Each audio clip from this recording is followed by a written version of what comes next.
At my stepdaughter's extravagant wedding rehearsal dinner, she laughed out loud and called me a freeloading old woman right in front of her wealthy new in-laws.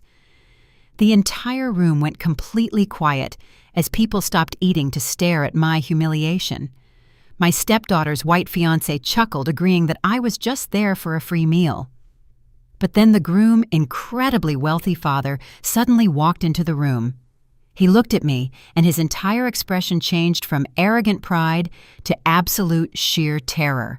In that exact moment, he recognized exactly who I was, and the entire glittering room completely froze. Before I continue this story, let me know where you are watching from in the comments below. Hit the like button and subscribe if you have ever had to teach an entitled family member a brutal lesson about respect. My name is Loretta, and I am 62 years old. I sat completely silently at the far edge of the extravagant rehearsal dinner, inside one of the most exclusive high-end country clubs in Atlanta. The massive dining room was dripping with crystal chandeliers and expensive white floral arrangements that cost more than a luxury car. I was wearing a simple, tasteful, navy blue dress, sitting at a small table near the back filled with distant relatives who acted like I was completely invisible. At the center of the massive room was my 28-year-old stepdaughter, Jasmine. She was wearing a custom white silk dress and floating around the room flaunting her supposed massive wealth to her new white in-laws. I watched quietly as she excitedly handed out expensive custom-engraved luxury watches and designer perfume gift boxes to her 6 bridesmaids. She hugged each of them, squealing loudly about how perfect her luxury wedding was going to be, and how she spared absolutely no expense for her special weekend. She completely skipped my seat. She did not even look in my direction as she passed out the expensive gifts, walking right past my chair as if it were completely empty. I did not say a single word. I simply folded my hands in my lap and watched her play the role of the incredibly wealthy heiress. She loved pretending she came from endless old money.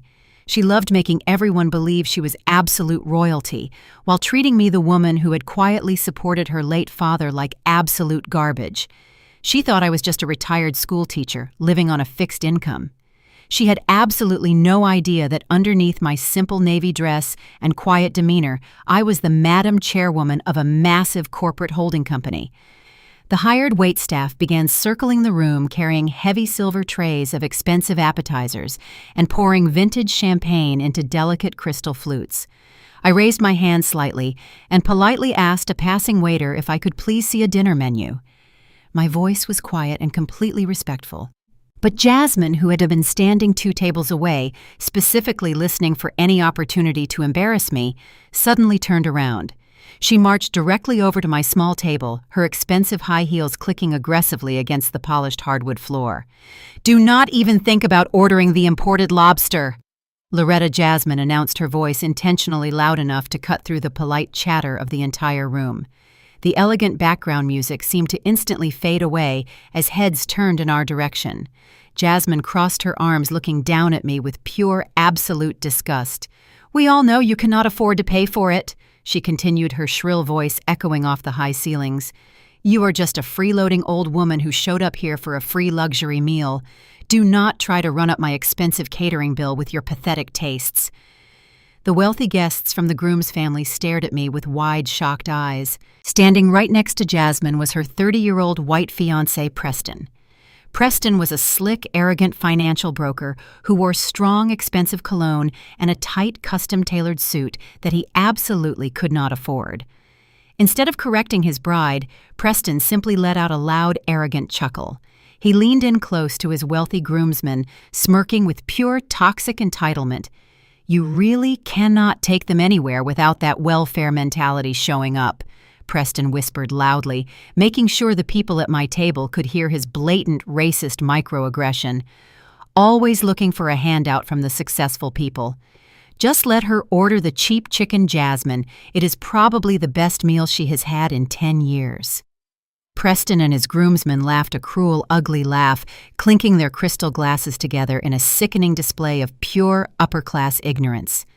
They looked at me like I was a dirty stray dog that had somehow wandered into their pristine, exclusive country club. They truly believed I was a broke, elderly woman who was desperately clinging to my late husband's family for financial survival. They believed I was entirely powerless. The entire massive dining room went dead silent. Nobody stepped forward to defend me. The African-American relatives sitting near me awkwardly looked down at their empty plates, too intimidated by the display of wealth to speak up. At the head table, Vanessa, my late husband's ex-wife and Jasmine biological mother, sat back in her plush velvet chair and took a long, slow sip of her expensive red wine. Vanessa had a sick, triumphant smirk plastered across her heavily made-up face. She was the absolute mastermind behind all of this toxic behavior, constantly poisoning Jasmine's mind and convincing her that I had somehow stolen her father's life insurance money. Vanessa loved watching me get publicly humiliated. She thrived on it. I did not shed a single tear. I did not lower my head in shame or run out of the dining room crying like they desperately wanted me to do. I simply sat perfectly still in my chair and stared directly back at Jasmine and Preston with cold, hard, calculating eyes. I let the heavy, suffocating silence hang in the air. I let their absolute, disgusting disrespect burn itself into the memory of everyone in the room. They thought they were exposing my poverty to the world. They had absolutely no idea they were actively, enthusiastically signing their own massive financial death warrants. My pulse did not rise. My breathing remained perfectly steady. I was simply observing my targets before I completely destroyed them. Suddenly, the heavy double doors at the entrance of the dining room swung wide open. Richard, the incredibly wealthy father of the groom and the chief executive officer of a massive financial firm, finally arrived at the rehearsal dinner. He was wearing an expensive dark suit, carrying his leather briefcase and looking exhausted from a long day of high-stakes corporate meetings. He smiled apologetically to the wealthy crowd and began walking confidently toward the head table, ready to celebrate his arrogant son's wedding. But as Richard walked past my table, he casually glanced down. His eyes landed directly on my face. Richard instantly froze. His entire body went completely rigid, as if he had just been struck by a massive bolt of lightning. His face turned the color of wet ash, draining of all human blood in a single second. He recognized me immediately. He recognized the incredibly powerful corporate titan he had just spent the last 3 weeks desperately begging for a massive corporate bailout to save his failing firm. The heavy crystal glass of scotch he had just taken from a passing waiter slipped right through his trembling fingers. It crashed loudly onto the polished hardwood floor, shattering violently into 1,000 tiny sharp pieces. The loud, explosive sound of shattering crystal echoed violently through the massive dining room. The heavy, expensive glass of aged scotch slipped right through Richard's trembling fingers and crashed against the polished hardwood floor. Everyone in the luxurious country club froze instantly, turning their heads toward the loud disruption. Richard, the incredibly wealthy chief executive officer and the father of the groom, stood completely paralyzed near the entrance. His face had completely drained of all color, leaving him looking like a terrified ghost. Drops of cold sweat immediately broke out across his forehead. He ignored the broken glass and the spilled amber liquid soaking into his expensive Italian leather shoes.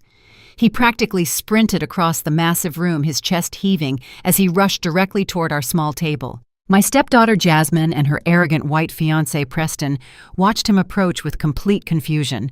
Preston puffed out his chest, completely misreading his father's intense, panicked reaction. Preston truly believed his wealthy father was furiously angry that a poor, freeloading old woman was ruining their exclusive rehearsal dinner. Preston quickly stepped forward, trying to aggressively assert his dominance and impress his new bride. "Dad, I am so incredibly sorry about this." Preston said, his voice loud and full of arrogant, toxic entitlement. "I told the event coordinator not to let her sit at the important tables. She is just—" Jasmine broke stepmother looking for a free luxury meal. "I will have the security staff remove her from the dining room right now so we can go back to enjoying our perfect evening." Preston reached his hand out, gesturing aggressively toward me, completely expecting his father to agree and throw me out onto the street. Richard did not even look at his foolish, arrogant son. He completely ignored Preston's extended hand and stepped right past him. Richard stopped exactly 3 feet away from my chair. He was breathing heavily, his entire body shaking uncontrollably in his expensive tailored suit. He opened his mouth to speak. He was fully prepared to blurt out my entire secret identity right there in front of the entire glittering room.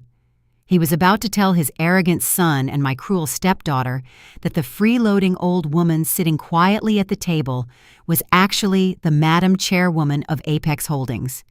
He was about to reveal that I was the absolute sole owner of the massive conglomerate that was currently negotiating to buy his failing financial firm. He was about to tell them that my single signature was the only thing standing between him and total absolute bankruptcy. I could see the sheer unadulterated terror swimming in his wide, pale eyes. He knew he had to grovel. He knew he had to fall to his knees and beg for my absolute forgiveness before I completely destroyed his entire corporate legacy. But I did not want my cover blown. Not tonight. Not before the actual wedding where the real glorious destruction was meant to happen. Before Richard could force a single word out of his trembling throat, I looked directly up into his terrified eyes. I did not move my head. I did not speak a single word. I simply gave him a highly calculated micro-expression. I gave him one incredibly slow, terrifying blink. Then I slowly, deliberately lowered my right hand and tapped my index finger against the wooden table. Just one single, silent tap. The message was incredibly clear and absolutely undeniable. Do not blow my cover. Do not say my real name. Do not ruin my brilliant trap, or I will entirely destroy you and everything you have ever built. Richard swallowed hard, the loud gulping sound audible in the tense, heavy silence. He perfectly understood the silent command of a powerful apex predator. His jaw snapped tightly shut. He realized immediately that he was standing in the middle of a massive, dangerous minefield, and one wrong word would instantly detonate his entire financial empire. He looked at his son Preston, and then back at me, absolutely terrified of the massive, terrifying power dynamic that he was currently hopelessly trapped inside. Preston was still standing there, completely oblivious to the silent, intense war happening right in front of his face. "Well, go on then," Preston sneered, pointing a sharp manicured finger directly at my face. "Get up, Loretta. You heard me. Go wait in the parking lot or something. You are completely ruining the high society aesthetic of my beautiful bride's special night." Preston crossed his arms, puffing his chest out proudly, looking around the quiet room for validation from his wealthy friends. He had absolutely no idea that his harsh, cruel words were actively hammering the final nails into his own financial coffin. The sheer absolute stupidity of his own son finally snapped Richard out of his paralyzed terror. The sheer horror of watching Preston violently insult the billionaire who held their entire future in the palm of her hand made Richard completely lose his mind. Richard suddenly lunged forward. He reached out with his large, shaking hands and forcefully grabbed Preston by the arm. His grip was so incredibly tight that Preston let out a loud, sharp yelp of genuine physical pain. Richard aggressively yanked his son backward violently, spinning Preston around to face me. Preston stumbled, his expensive leather shoes slipping on the polished hardwood floor. "What are you doing, Dad?" Preston yelled, his face flushing bright red with sudden immense humiliation and complete confusion. "Let go of my arm, you are hurting me." Richard did not let go. His fingers dug deeper into the expensive fabric of Preston's custom suit. "Shut your ignorant mouth right now," Richard hissed, his voice dropping into a dark, terrifying whisper that carried clearly across the silent room. "You will apologize to this woman immediately. You will apologize to her right this very second, and you will treat her with the utmost absolute respect, or I swear to God, I will completely destroy you." Preston stared at his father in absolute stunned disbelief. The entire room of elite, wealthy guests murmured in shocked confusion. They could not understand why the powerful chief executive officer was aggressively defending a broke old woman. Preston's face burned with intense public shame. He looked at Jasmine, who was standing completely frozen, and then he looked back at me. "Apologize!" Richard roared, his voice echoing violently off the high crystal chandeliers, shaking the very foundation of the room. Preston gritted his perfectly white veneered teeth. His jaw muscles twitched with pure, toxic rage. He felt incredibly small and completely humiliated in front of his wealthy friends and his arrogant new bride. "I am sorry," Loretta Preston muttered under his breath, his voice dripping with pure, bitter venom. I did not mean to offend you. Jasmine suddenly snapped out of her frozen state. Her face twisted into a mask of pure, ugly fury. She could not handle watching her wealthy new father-in-law defend me. She stomped her expensive designer heels against the floor, throwing a massive, childish temper tantrum right in the middle of the luxury dining room. "You are completely ruining my perfect dinner!" Jasmine screamed, her shrill voice echoing terribly. "Why are you defending her, Richard? She is nobody. She is just a useless, broke old woman. You are supposed to be on our side. This is my special luxury weekend." Jasmine threw her arms in the air, sobbing heavy fake tears of pure, selfish frustration. She was absolutely furious that her perfect high society image was being shattered by her own new family defending the one person she hated most in the entire world. Jasmine aggressively marched over to the main display table, where the beautiful custom-engraved seating arrangements for the actual wedding reception were proudly displayed. She forcefully grabbed the heavy cardstock place card that clearly bore my name. She stormed back over to my table, her face completely red with hot, toxic rage. She violently tore my name card right off the elegant silver holder.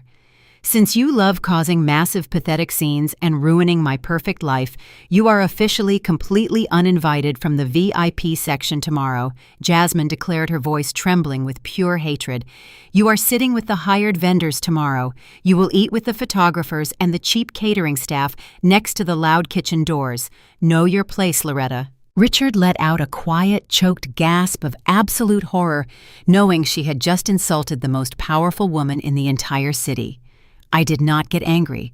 I simply looked up at her angry, twisted face and smiled a very cold, very patient smile. "I always do," I replied smoothly. I carefully folded my linen napkin, placing it perfectly on the table before standing up. I knew exactly where my place was.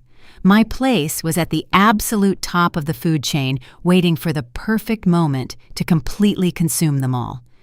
The pale morning sun filtered through the thin curtains of my incredibly modest hotel room. I had deliberately chosen to stay at a small, cheap motel on the outskirts of Atlanta instead of booking a luxury suite at the massive wedding venue.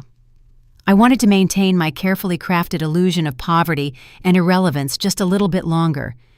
Today was the day of my arrogant stepdaughter's extravagant wedding. I stood near the edge of the small, uncomfortable bed, sipping a cup of cheap, bitter motel coffee. Carefully laid out across the worn floral bedspread was a beautiful, custom-tailored ivory pantsuit. I had quietly commissioned a local tailor to make it for me weeks ago.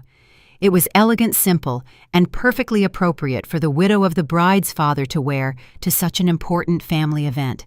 It was not flashy, but it commanded a quiet, subtle respect. I gently ran my fingers over the smooth fabric, thinking about my late husband, Marcus.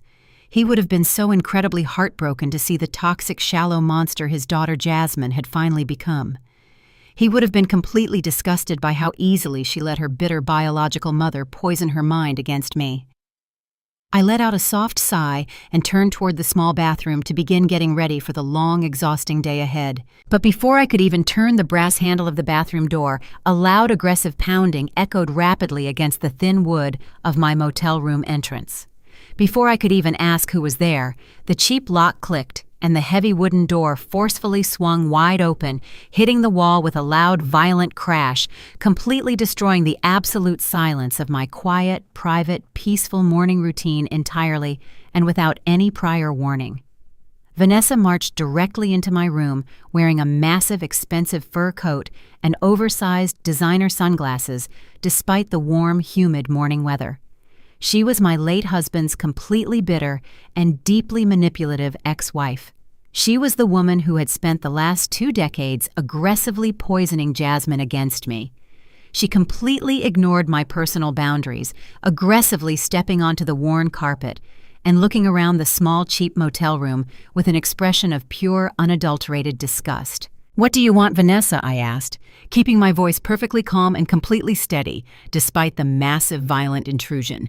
Vanessa let out a harsh, cruel laugh that echoed terribly against the thin motel walls. "I came here to make absolutely sure you understood exactly how irrelevant you truly are today, Loretta." she sneered, pointing a sharp, manicured finger directly at my face. "You are nothing but a pathetic gold-digging thief.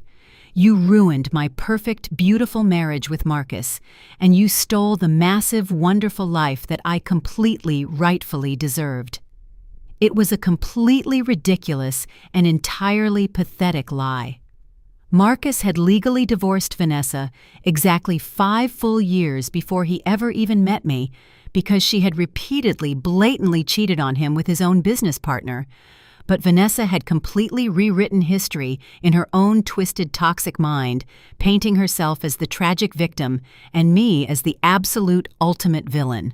I did not waste my precious breath trying to argue with her massive, ridiculous delusions. "Please leave my room right now," I said, simply gesturing firmly toward the open wooden doorway. "I have to get dressed for the wedding ceremony." Vanessa completely ignored my polite, firm request. Her dark, cruel eyes landed directly on the beautiful, custom-tailored ivory pantsuit resting peacefully on the floral bedspread. She walked slowly toward the small, uncomfortable bed, her lips twisting into an incredibly wicked, highly malicious smirk. "Is this cheap, pathetic outfit what you are planning to wear to my beautiful daughter's high-society luxury wedding?" she mocked, reaching out and roughly grabbing the delicate silk lapel with her greedy, manicured hands. "You cannot seriously plan to embarrass our wealthy new in-laws by showing up in this completely hideous, tragic, cheap garbage." Before I could even step forward to stop her, Vanessa quickly, aggressively reached out with her other hand and snatched the full hot cup of bitter black motel coffee right off the small wooden nightstand. She looked me directly in the eyes with an expression of pure, absolute vicious malice. With one swift, highly deliberate motion, she violently flipped her wrist, completely dumping the entire steaming cup of dark black liquid directly onto the pristine white fabric of my custom ivory suit.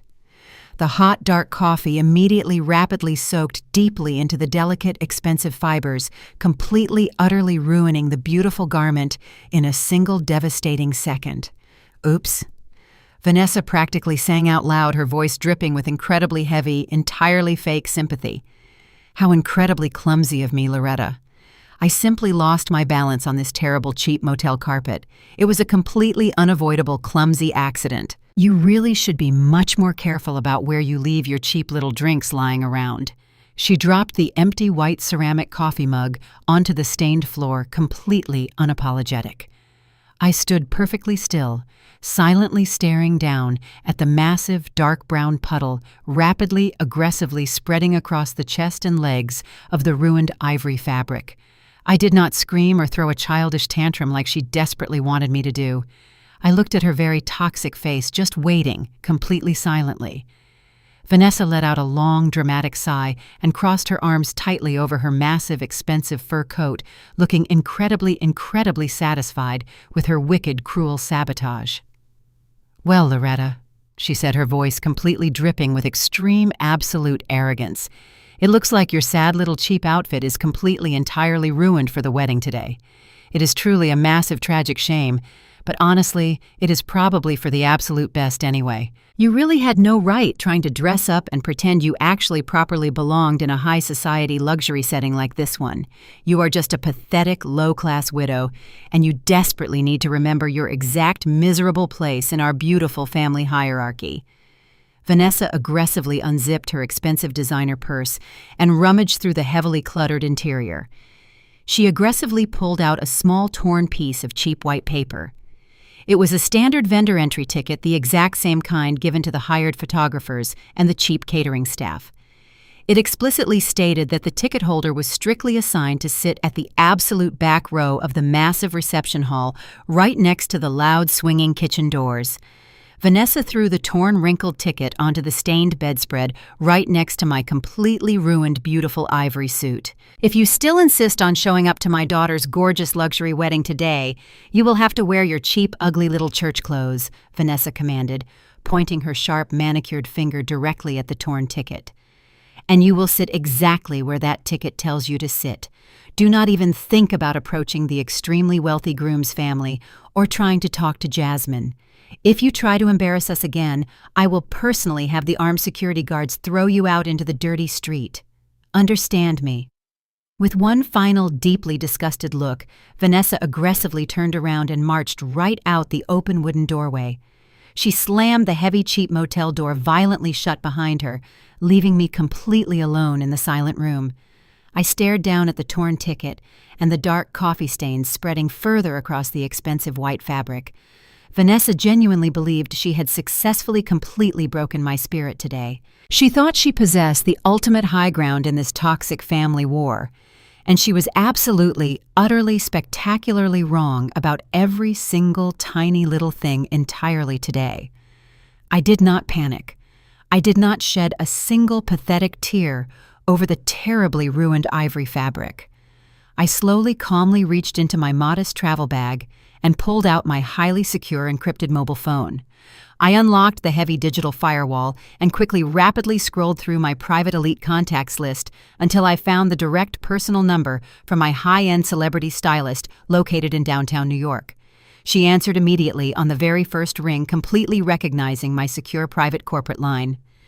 "Good morning, Madam Chairwoman," she said, her voice highly respectful and crisp. "What can I precisely securely do for you today?" I looked down at the pathetic torn vendor ticket resting on the stained floral bedspread, and a slow, deep, incredibly dangerous smile spread rapidly across my calm face. "Bring the absolute best $25,000 custom black Tom Ford power suit directly to my current location," I commanded smoothly, my voice echoing quietly in the small, empty room. "And aggressively call the private company pilot right this very second to prep the corporate jet.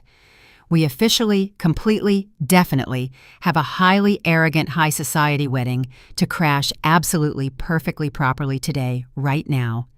The massive bridal suite at the luxury country club was a chaotic whirlwind of expensive hairspray and pure, arrogant panic. I walked quietly through the heavy double doors, completely ignoring the frantic wedding planners running back and forth with expensive silk ribbons and clipboards. My ruined ivory suit was safely hidden away back at the cheap motel, and my $25,000 custom Tom Ford replacement was currently en route via my private corporate jet. For now, I was wearing a simple, dark, modest dress, perfectly blending into the background, just like they always expected me to do. Jasmine was sitting in the very center of the massive room, parked in front of a giant lighted vanity mirror. She was completely surrounded by a team of highly paid celebrity makeup artists and hairstylists who were desperately trying to appease her endless demands. Even on her supposedly perfect wedding day, Jasmine could not stop complaining. Her shrill voice echoed across the suite as she aggressively yelled at a terrified florist about the imported white roses. She screamed that the expensive floral arrangements looked incredibly cheap and completely unacceptable for a wedding of her high society caliber. She was completely obsessed with creating a flawless illusion of endless wealth, completely blind to the beautiful reality of what a wedding was actually supposed to mean. I stood quietly near the entrance, simply watching her berate the hired help. She was wearing a thick silk robe with the word bride embroidered in actual gold thread across the back. She looked like a spoiled, tyrannical queen holding court in her temporary plastic castle. I took a deep, slow breath and walked forward. I had one final, genuine gift to offer her before the absolute destruction of her fake life officially commenced. I stepped slowly across the plush white carpet, moving directly toward her brightly lit vanity station. The frantic makeup artists quickly stepped aside, giving me a wide berth as they sensed the sudden, heavy shift in the room. Jasmine saw my reflection in the massive mirror and let out a long, dramatic sigh of pure, absolute exhaustion. She rolled her eyes aggressively, waving her manicured hand to dismiss the stylist who was carefully pinning her hair. "What do you want, Loretta?" She snapped, her voice dripping with incredibly thick, toxic annoyance. "I am extremely busy getting ready for the most important, luxurious day of my entire life, and I really do not have the time or the patience to deal with your depressing presence right now." I completely ignored her vicious, insulting tone. I reached deep into the pocket of my simple dark dress and pulled out a small, faded, dark blue velvet box. The soft velvet was completely worn down at the edges, showing its true significant age. I held it out gently toward her. "I wanted to give you something incredibly important before you walk down the aisle today," I said, my voice perfectly calm and completely steady. Jasmine looked at the old, faded box with deep, intense suspicion, as if I were handing her a poisonous snake. She reluctantly reached out and snatched the small box from my hand. She popped the rusty hinge open and looked down at the gift resting on the old satin cushion. It was an antique gold pocket watch. The heavy gold metal was slightly tarnished, and the intricate glass face was lightly scratched from decades of constant daily use. "It belonged to your father," I explained softly, watching her face for any sign of genuine emotional recognition. Marcus carried that exact watch in his vest pocket every single day of his life. He always said he wanted his beautiful daughter to have it on her wedding day, to remind her that true love stands the absolute test of time. I expected to see a single tear form in her eye. I expected a brief, fleeting moment of genuine human connection, honoring the memory of the father she claimed to love so much. Instead, Jasmine's face twisted into a highly exaggerated mask of pure, unadulterated disgust. She picked up the heavy antique watch, dangling it loosely from its gold chain, as if it were a dirty, used tissue. "Are you completely kidding me, Loretta?" She laughed, her voice sharp and incredibly cruel. "You brought me this old cheap piece of useless junk to wear on my luxury wedding day." She held up her left hand, proudly displaying her massive, expensive diamond engagement ring and the thick diamond tennis bracelet Preston had recently bought for her on massive, fraudulent credit. "Look at me, Loretta," she commanded arrogantly. "I am marrying into incredibly wealthy old money today. I am dripping in flawless imported diamonds and custom silk. Why on earth would I ever want to carry around a broken, tarnished old clock that looks like it came from a cheap neighborhood pawn shop? This is absolutely embarrassing." I stood perfectly still, letting her incredibly toxic words hang heavily in the tense, silent air of the bridal suite. The makeup artists and hairstylists had completely stopped working, entirely frozen, in absolute shock at her blatant, horrific disrespect for her own late father's precious memory. Jasmine did not care who was watching her disgusting behavior. She thrived on making me feel incredibly small and completely insignificant in front of an audience. "You always do this, Loretta." Jasmine sneered aggressively, tossing her long, perfectly styled hair over her shoulder. "You always try to drag me back down to your pathetic, miserable little world. You want me to carry this ugly, rusty thing so everyone will think we come from some sad, poor, struggling background. Well, I am completely, entirely done pretending to care about your pathetic, sentimental garbage." Before I could even open my mouth to explain the immense historical and emotional value of the beautiful antique timepiece, Jasmine did the completely unthinkable. She casually extended her arm directly over the side of her brightly lit vanity table. Right below her expensive manicured hand sat a small plastic trash can filled with dirty makeup wipes, used cotton swabs, and discarded coffee cups. She looked me dead in the eyes, a wicked, highly malicious smirk spreading rapidly across her heavily painted face. "I do not need your pathetic ghetto hand-me-downs anymore, Loretta," she declared, her voice echoing sharply across the silent room. "I am officially a part of Preston's extremely rich, successful family now. I am moving completely up in the world, and I am leaving all of this cheap, depressing trash exactly where it rightfully belongs."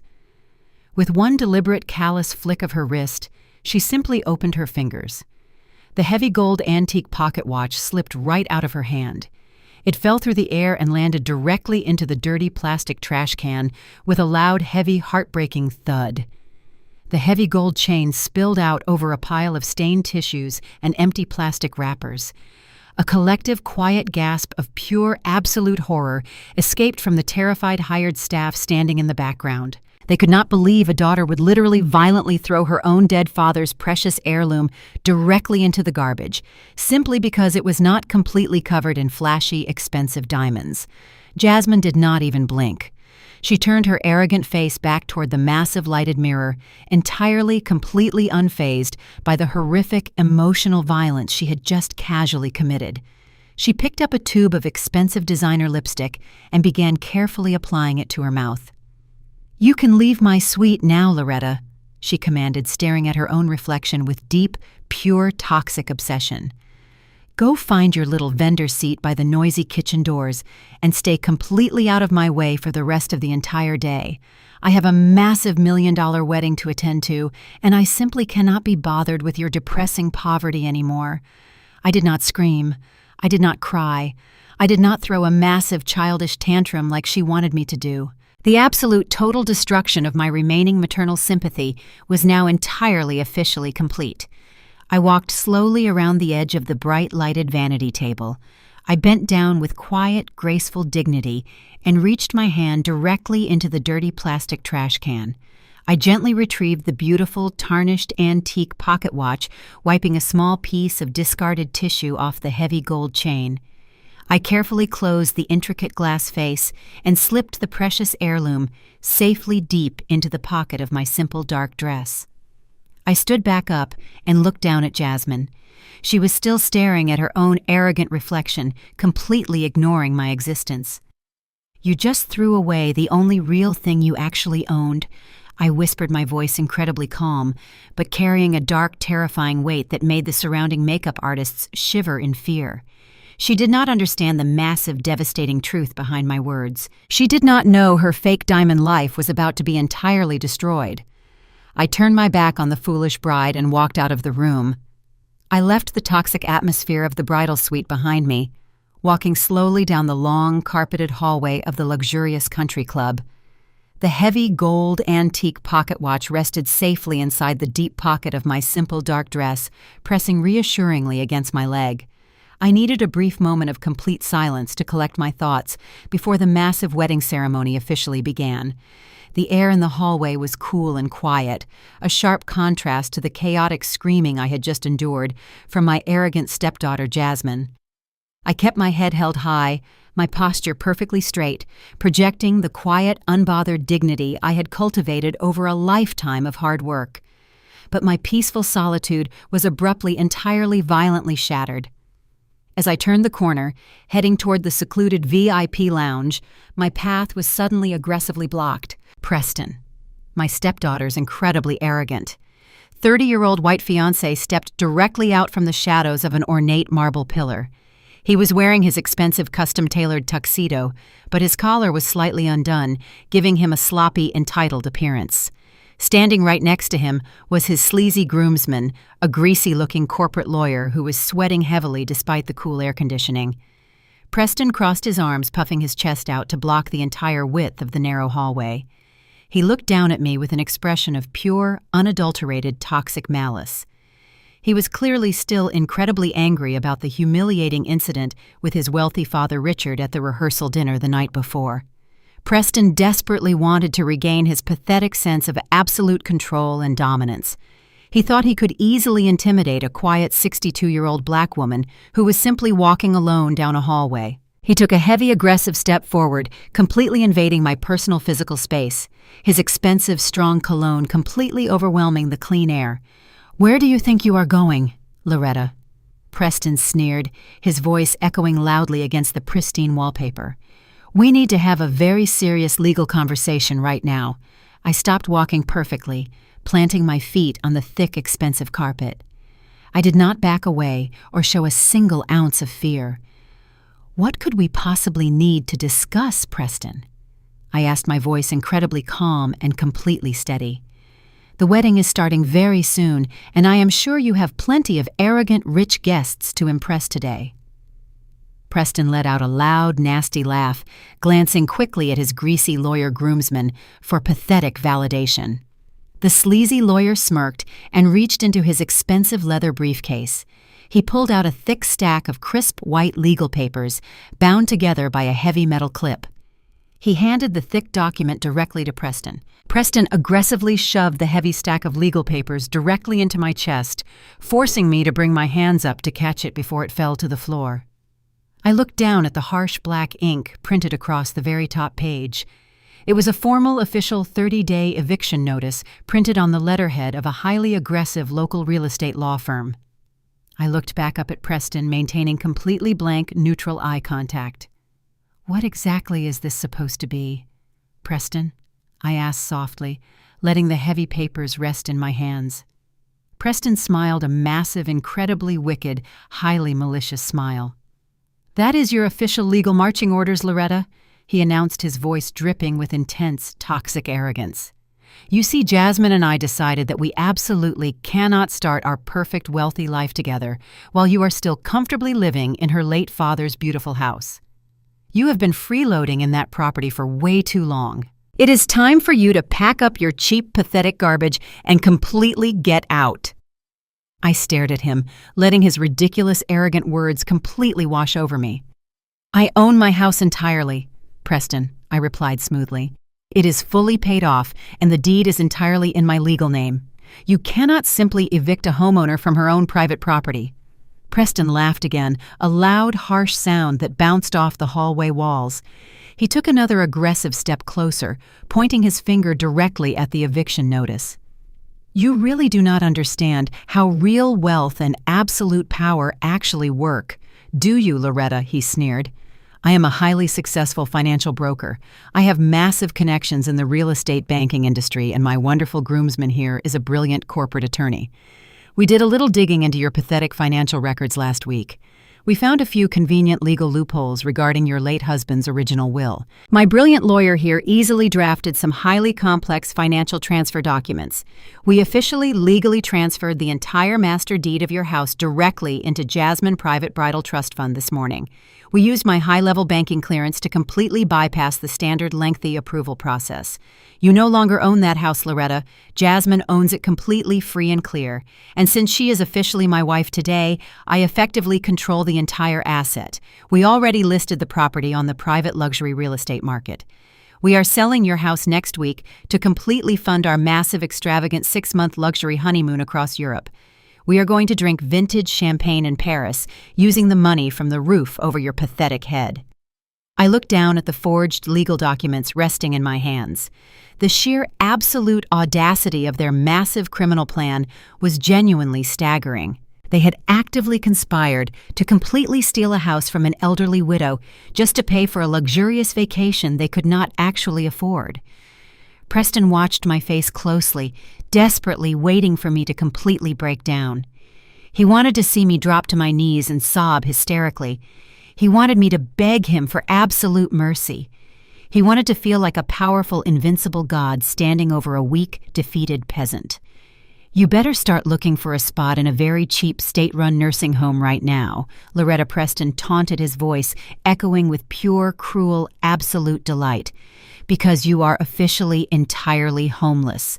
You have exactly 30 days to remove your depressing poverty from our highly valuable real estate before I personally call the local sheriff to drag you out by your cheap gray hair." His sleazy lawyer groomsman chuckled, wiping sweat from his greasy forehead. "We have the judge perfectly lined up to sign the final authorization on Monday morning," the lawyer added smoothly. "There is absolutely nothing you can do to stop this eviction, Loretta. You do not have the money to fight us in court, and you do not have the power to challenge a massive financial brokerage firm. You are completely, entirely beaten." Preston crossed his arms, his chest puffed out to its absolute maximum capacity. "I suggest you go sit in your pathetic little vendor chair by the loud kitchen doors and think very carefully about your miserable future," Preston sneered. "Enjoy the cheap dry chicken, Loretta, because it is probably the very last decent meal you will ever eat before you end up begging on the dirty Atlanta streets." I looked at the highly official forged document one more time. I looked at the dark black ink, the fake notary stamps, and the incredibly arrogant signatures they had confidently placed at the bottom of the page. Instead of bursting into terrified tears, I simply smiled. A slow, deep, highly dangerous smile spread completely across my face. I tilted my head back and let out a genuine, loud, highly amused laugh that echoed violently down the long, empty hallway. Preston's arrogant smirk completely instantly vanished, his face contorted in massive, absolute confusion. He nervously glanced at his sleazy lawyer, who also suddenly looked incredibly uncomfortable.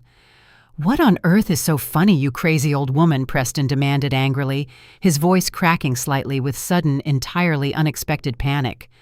"Why are you laughing at your own eviction?" I calmly, neatly folded the thick, heavy legal document perfectly in half. I casually tucked the massive forged evidence safely into the pocket of my simple dark dress, right next to the beautiful antique pocket watch I had just rescued. "You really should have done a much better background check before you filed those fake documents, Preston," I said. my voice dropping into a dark, terrifyingly cold whisper. "You just committed massive, highly documented federal wire fraud to steal a house I legally quietly sold to a commercial developer over 3 entire years ago." Preston's jaw completely dropped open in pure, unadulterated shock. His face drained of all human color. I did not wait for his pathetic, broken brain to process the catastrophic federal crime he had just confessed to. I simply turned around and gracefully walked away, leaving them completely paralyzed in the hallway. They thought they had won, but they walked directly into my ultimate trap. I walked away from Preston and his sleazy lawyer, leaving them completely confused in the hallway. I smoothly navigated the labyrinth of expensive floral arrangements and sparkling crystal decorations until I found a secluded private lounge on the second floor of the massive luxury wedding venue. It was a room specifically reserved for elite guests, completely empty and incredibly quiet. The heavy mahogany door clicked shut securely behind me, entirely blocking out the chaotic sounds of the aggressive wedding preparations happening downstairs. I walked over to a plush leather sofa and sat down gently, placing my heavy handbag on the pristine glass coffee table. I reached inside and carefully pulled out my highly encrypted corporate laptop. I opened the sleek silver device, and the bright screen instantly illuminated the dark, quiet room. I logged into my secure private executive server, quickly bypassing multiple layers of advanced military-grade security clearance. With a few quick, deliberate keystrokes, I accessed the highly classified financial dossiers I had my elite corporate intelligence team compile weeks ago. I brought up the incredibly detailed files on Preston, his arrogant father Richard, and my bitter ex-wife-in-law Vanessa.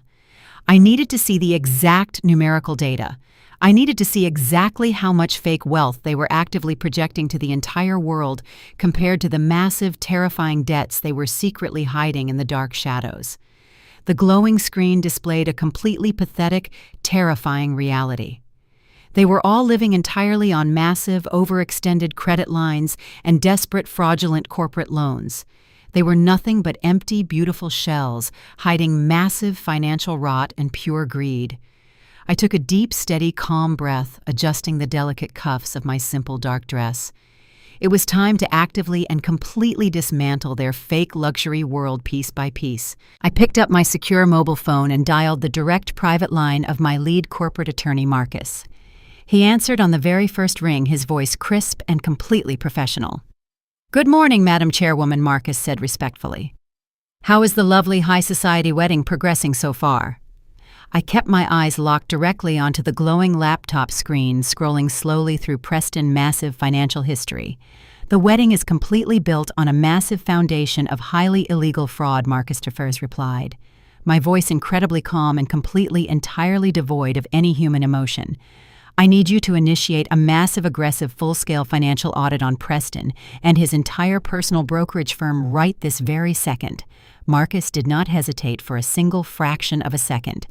"Consider it completely done," he stated firmly. "Do you have a specific financial target in mind?" I instructed Marcus to deeply examine the specific corporate accounts Preston was actively using to fund his extravagant luxury lifestyle.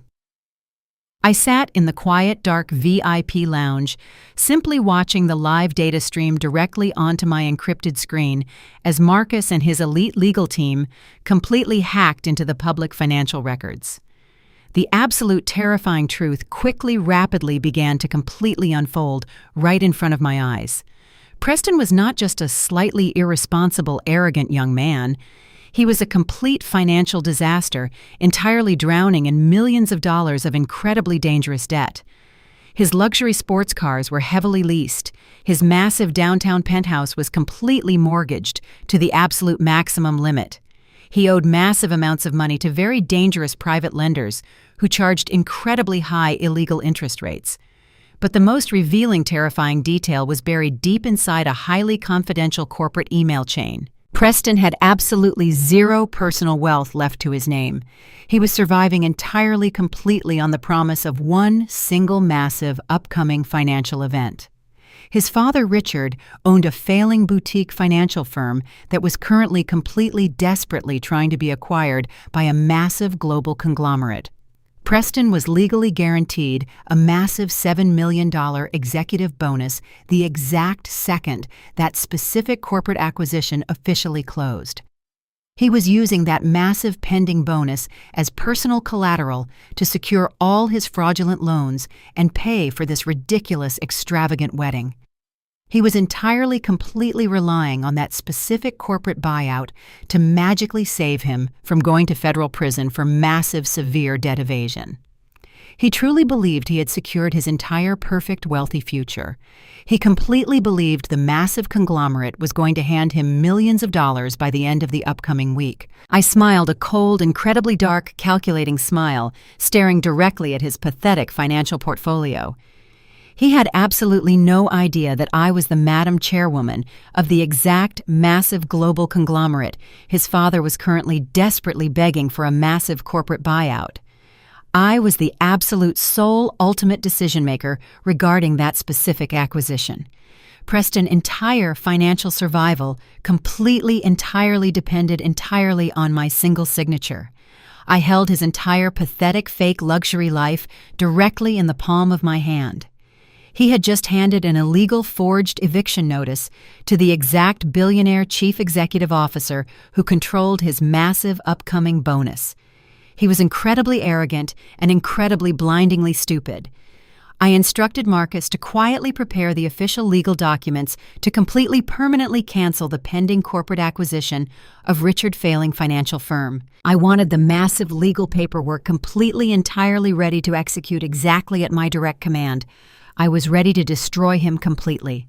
I closed the financial dossiers and immediately initiated the next crucial phase of my absolute destruction plan. I needed to ensure that I had total, absolute physical control over the entire environment where the dramatic final confrontation would inevitably take place.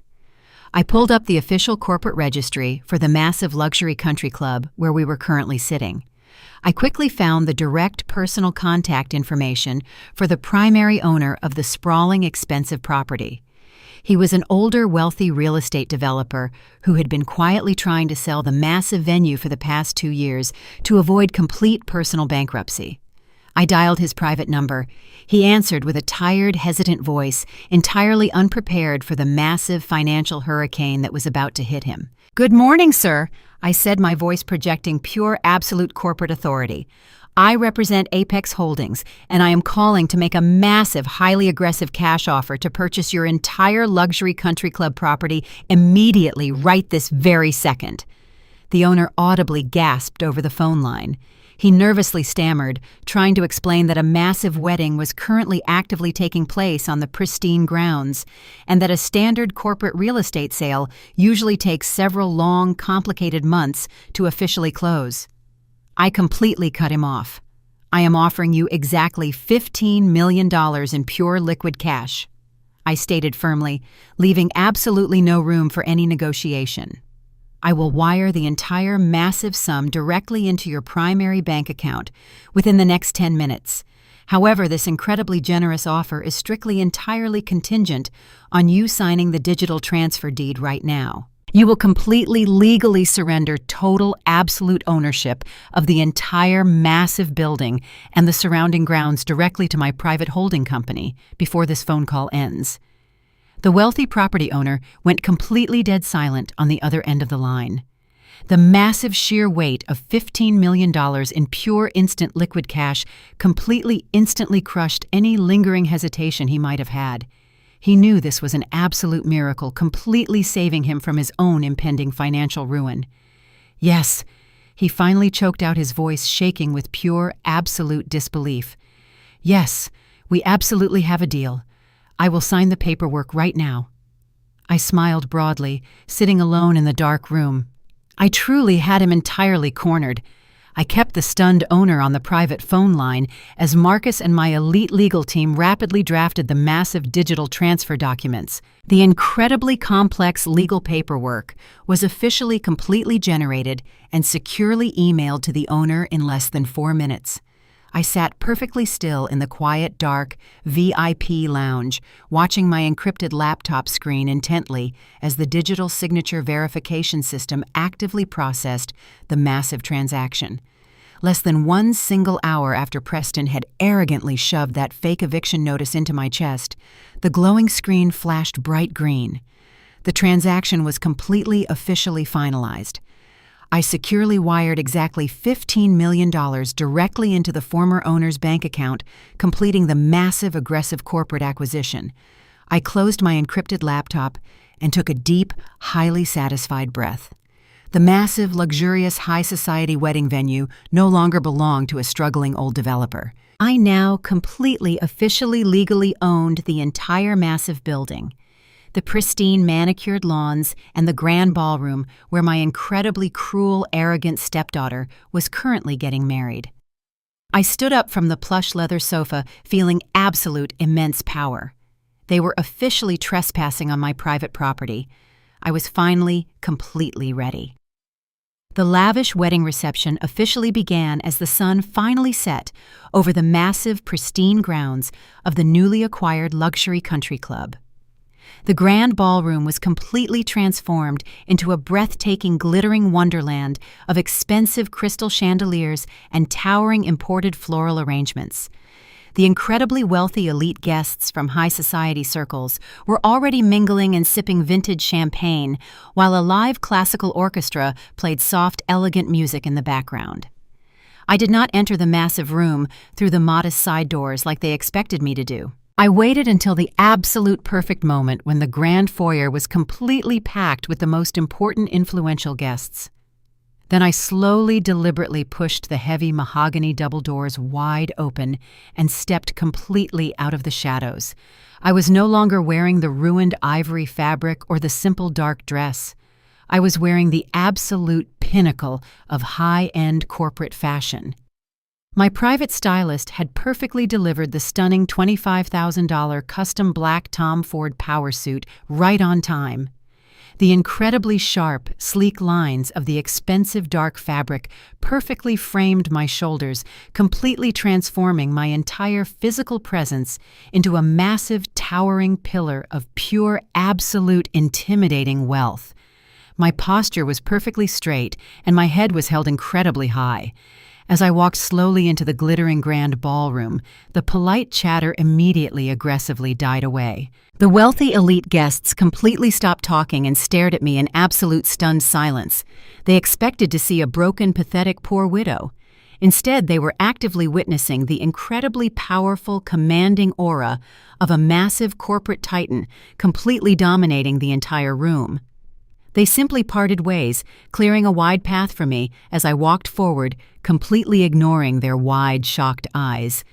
Jasmine was standing near the towering wedding cake, posing for expensive photographs with her wealthy new in-laws. When the room went completely silent, she quickly turned her head to see what was causing the massive disruption. Her eyes landed directly on me, and her fake, bright smile instantly, violently melted completely off her face. Her face contorted into a mask of pure, unadulterated, toxic fury. She immediately recognized that my stunning designer power suit cost significantly more than her entire luxury wedding dress. I looked absolutely incredible, and I looked significantly, vastly more expensive and powerful than her own biological mother, Vanessa. Jasmine could not handle the fact that the woman she desperately wanted to humiliate was currently completely stealing the entire spotlight at her own luxury reception. She stomped her expensive designer heels aggressively against the polished hardwood floor, completely losing her temper. She frantically signaled for the massive private security team to approach her. She pointed her trembling manicured finger directly at my face and began whispering furiously to the head security guard. She demanded that the security team forcefully remove me from the main floor. The security guards looked incredibly uncomfortable, but they blindly followed the arrogant bride's strict, aggressive orders. Two large men wearing dark formal suits walked slowly toward me. They politely but firmly told me that I was strictly assigned to a specific table at the very back of the hall. I did not argue with them. I simply smiled a cold, calculating smile and allowed them to escort me away from the glittering center of the room. They led me past all the beautifully decorated tables covered in expensive white linens. They led me all the way to the very back corner of the grand ballroom, right next to the massive, heavy wooden swinging doors that led directly into the chaotic, noisy catering kitchen. My assigned seat was a tiny, unstable folding table that did not even have a proper tablecloth. It was pushed right up against a dirty busing station, completely surrounded by stacks of discarded plates and half-empty wine glasses. Waiters aggressively pushed past my small, wobbly table, carrying heavy trays of hot food, completely ignoring my presence. It was the ultimate profound disrespect. Jasmine genuinely believed she had successfully banished me to the absolute lowest peasant class of her beautiful luxury party. She wanted me to sit completely alone in the dark, noisy corner, surrounded by actual, literal garbage. She thought placing me near the dirty dishes would entirely, completely break my spirit. I simply sat down gracefully on the cheap, uncomfortable folding chair, completely unbothered by the loud noise. I smoothed the pristine, expensive dark fabric of my custom suit and folded my hands neatly on the bare wooden table. I was sitting perfectly positioned to watch her entire fake life entirely crumble into absolute dust. I did not feel any shame sitting by the loud kitchen doors because I secretly owned the entire building. My bitter ex-wife-in-law Vanessa could not simply let me sit quietly in the dark, secluded corner of the massive ballroom. She completely thrived on causing unnecessary, cruel drama and asserting her fake social dominance. She saw me sitting entirely alone at the tiny, wobbly folding table, and her dark eyes lit up with pure, absolute, vicious malice. She aggressively marched across the polished hardwood floor, her heavy beaded gown swishing loudly as she completely ignored the wealthy guests trying to politely speak to her. She walked directly toward my isolated corner, carrying a full crystal glass of ice water in her heavily manicured hand. She stopped right in front of my small, cheap table, looking down at me with an expression of pure, unadulterated, toxic disgust. She wanted to make absolutely sure that I felt completely, entirely humiliated in front of the hired catering staff running frantically through the swinging wooden doors. "Well," Loretta Vanessa sneered, her shrill voice barely carrying over the loud, chaotic noise of the busy kitchen, "it looks like you finally found your exact proper place in our beautiful, wealthy family. You belong right back here with the cheap hired help and the dirty, discarded dishes." She completely expected me to finally snap and yell back at her. When I simply continued to sit perfectly still and stare at her with absolute cold silence, her toxic rage violently boiled over. She quickly, aggressively reached out her hand and intentionally, violently, knocked the full crystal glass of ice water directly onto my small, unstable table. The heavy crystal glass shattered loudly against the bare wood, sending freezing cold water flying completely across the table directly toward my custom black suit. I quickly, smoothly leaned backward, entirely avoiding the freezing water as it aggressively splashed onto the floor, completely missing my expensive, pristine fabric. "Oops!" Vanessa laughed, a loud, harsh, highly malicious sound. "How incredibly clumsy of me. I suppose you can just use a dirty kitchen rag to completely clean up that massive mess, since you are already sitting back here with the cleaning staff." Vanessa aggressively turned her back and completely confidently marched away, leaving the spilled water dripping rapidly off the edge of my table.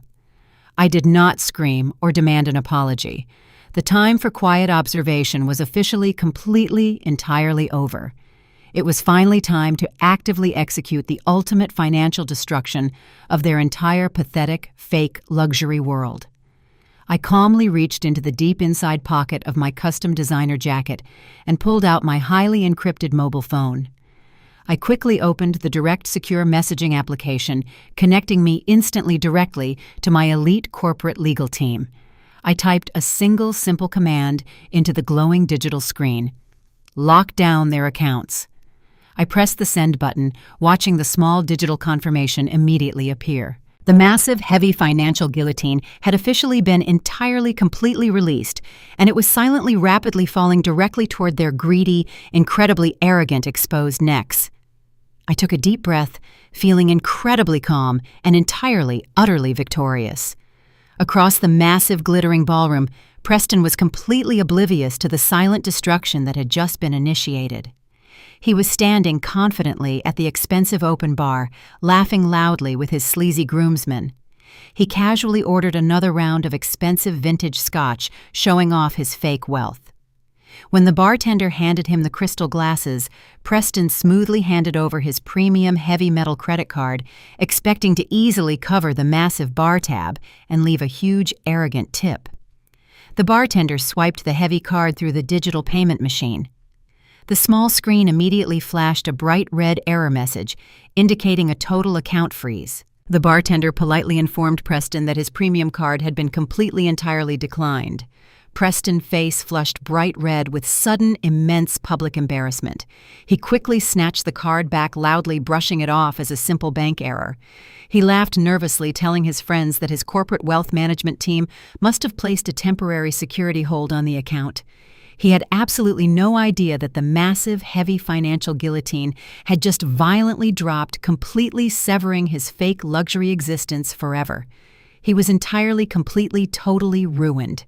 The lavish wedding reception slowly transitioned into the highly anticipated formal evening program. The massive crystal chandeliers dimmed slightly, casting a warm golden glow across the beautifully decorated ballroom. The live classical orchestra faded into soft background music, signaling the beginning of the traditional wedding toasts. The wealthy elite guests took their assigned seats around the pristine tables, waiting expectantly for the speeches to commence. At the very front of the massive room, the beautifully illuminated head table was filled with the arrogant members of the bridal party. My incredibly bitter ex-wife-in-law, Vanessa, stood up from her plush velvet chair, completely ignoring the polite applause from the massive crowd. She was already entirely drunk on expensive vintage champagne and her own massive toxic ego. She stumbled slightly in her heavy beaded designer gown, catching her balance against the edge of the pristine white tablecloth. She aggressively snatched the heavy silver microphone from the hired event coordinator, completely dismissing the young woman with a rude wave of her heavily manicured hand. Vanessa tapped the metal microphone loudly, creating a sharp, piercing sound that echoed uncomfortably through the massive ballroom. She stood at the center of the elevated stage, swaying slightly back and forth as she looked out over the sea of wealthy, high society faces. She completely loved the absolute center of attention.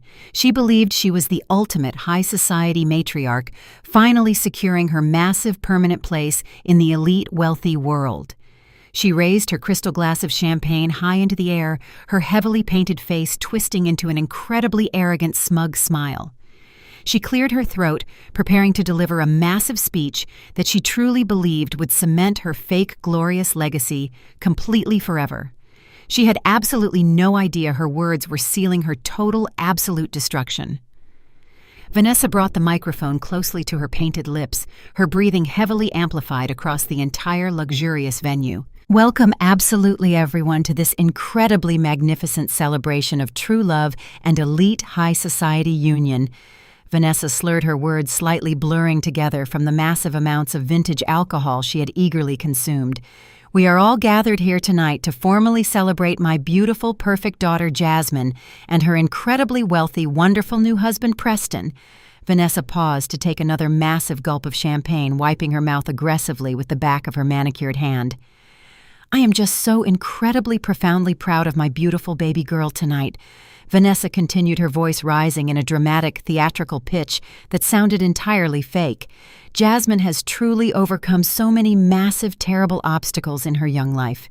She had to completely survive being violently dragged down by the absolute worst possible negative influences you could ever completely imagine. Vanessa turned her head slightly, purposely looking directly past the wealthy tables toward the dark, noisy corner by the kitchen doors where I was completely silently sitting. The heavy veiled insults were immediately actively deployed with pure toxic malice. For many long, difficult years, my sweet, innocent daughter was forced to live under the incredibly lazy, poverty-stricken influence of a certain pathetic, freeloading stepmother. Vanessa announced, her shrill voice echoing terribly through the high crystal chandeliers. A woman who completely, entirely lacks any proper high-class ambition or basic, sophisticated breeding. a woman who completely expected to just freely, lazily ride the coattails of my late husband's massive financial success without ever properly working a single hard day in her entire miserable, sad life. Vanessa laughed a highly bitter, cruel laugh that made the completely silent room feel incredibly uncomfortable. But my beautiful, strong Jasmine completely successfully escaped that terrible ghetto poverty mentality, Vanessa practically shouted, waving her crystal glass wildly in the air, spilling drops of expensive champagne onto the polished wooden stage. She completely rejected the sad, depressing poor life that pathetic old woman actively tried to force upon her. Jasmine knew she was fundamentally destined for absolute greatness and incredible massive wealth. And now look at her, completely, absolutely stunning in her custom silk gown, officially marrying into real, incredibly powerful white money. Vanessa smiled a massive, sickeningly sweet smile directly at Preston, who was sitting proudly beside his new bride. Preston comes from an incredibly successful, important family with massive, deep corporate pockets and incredible financial power.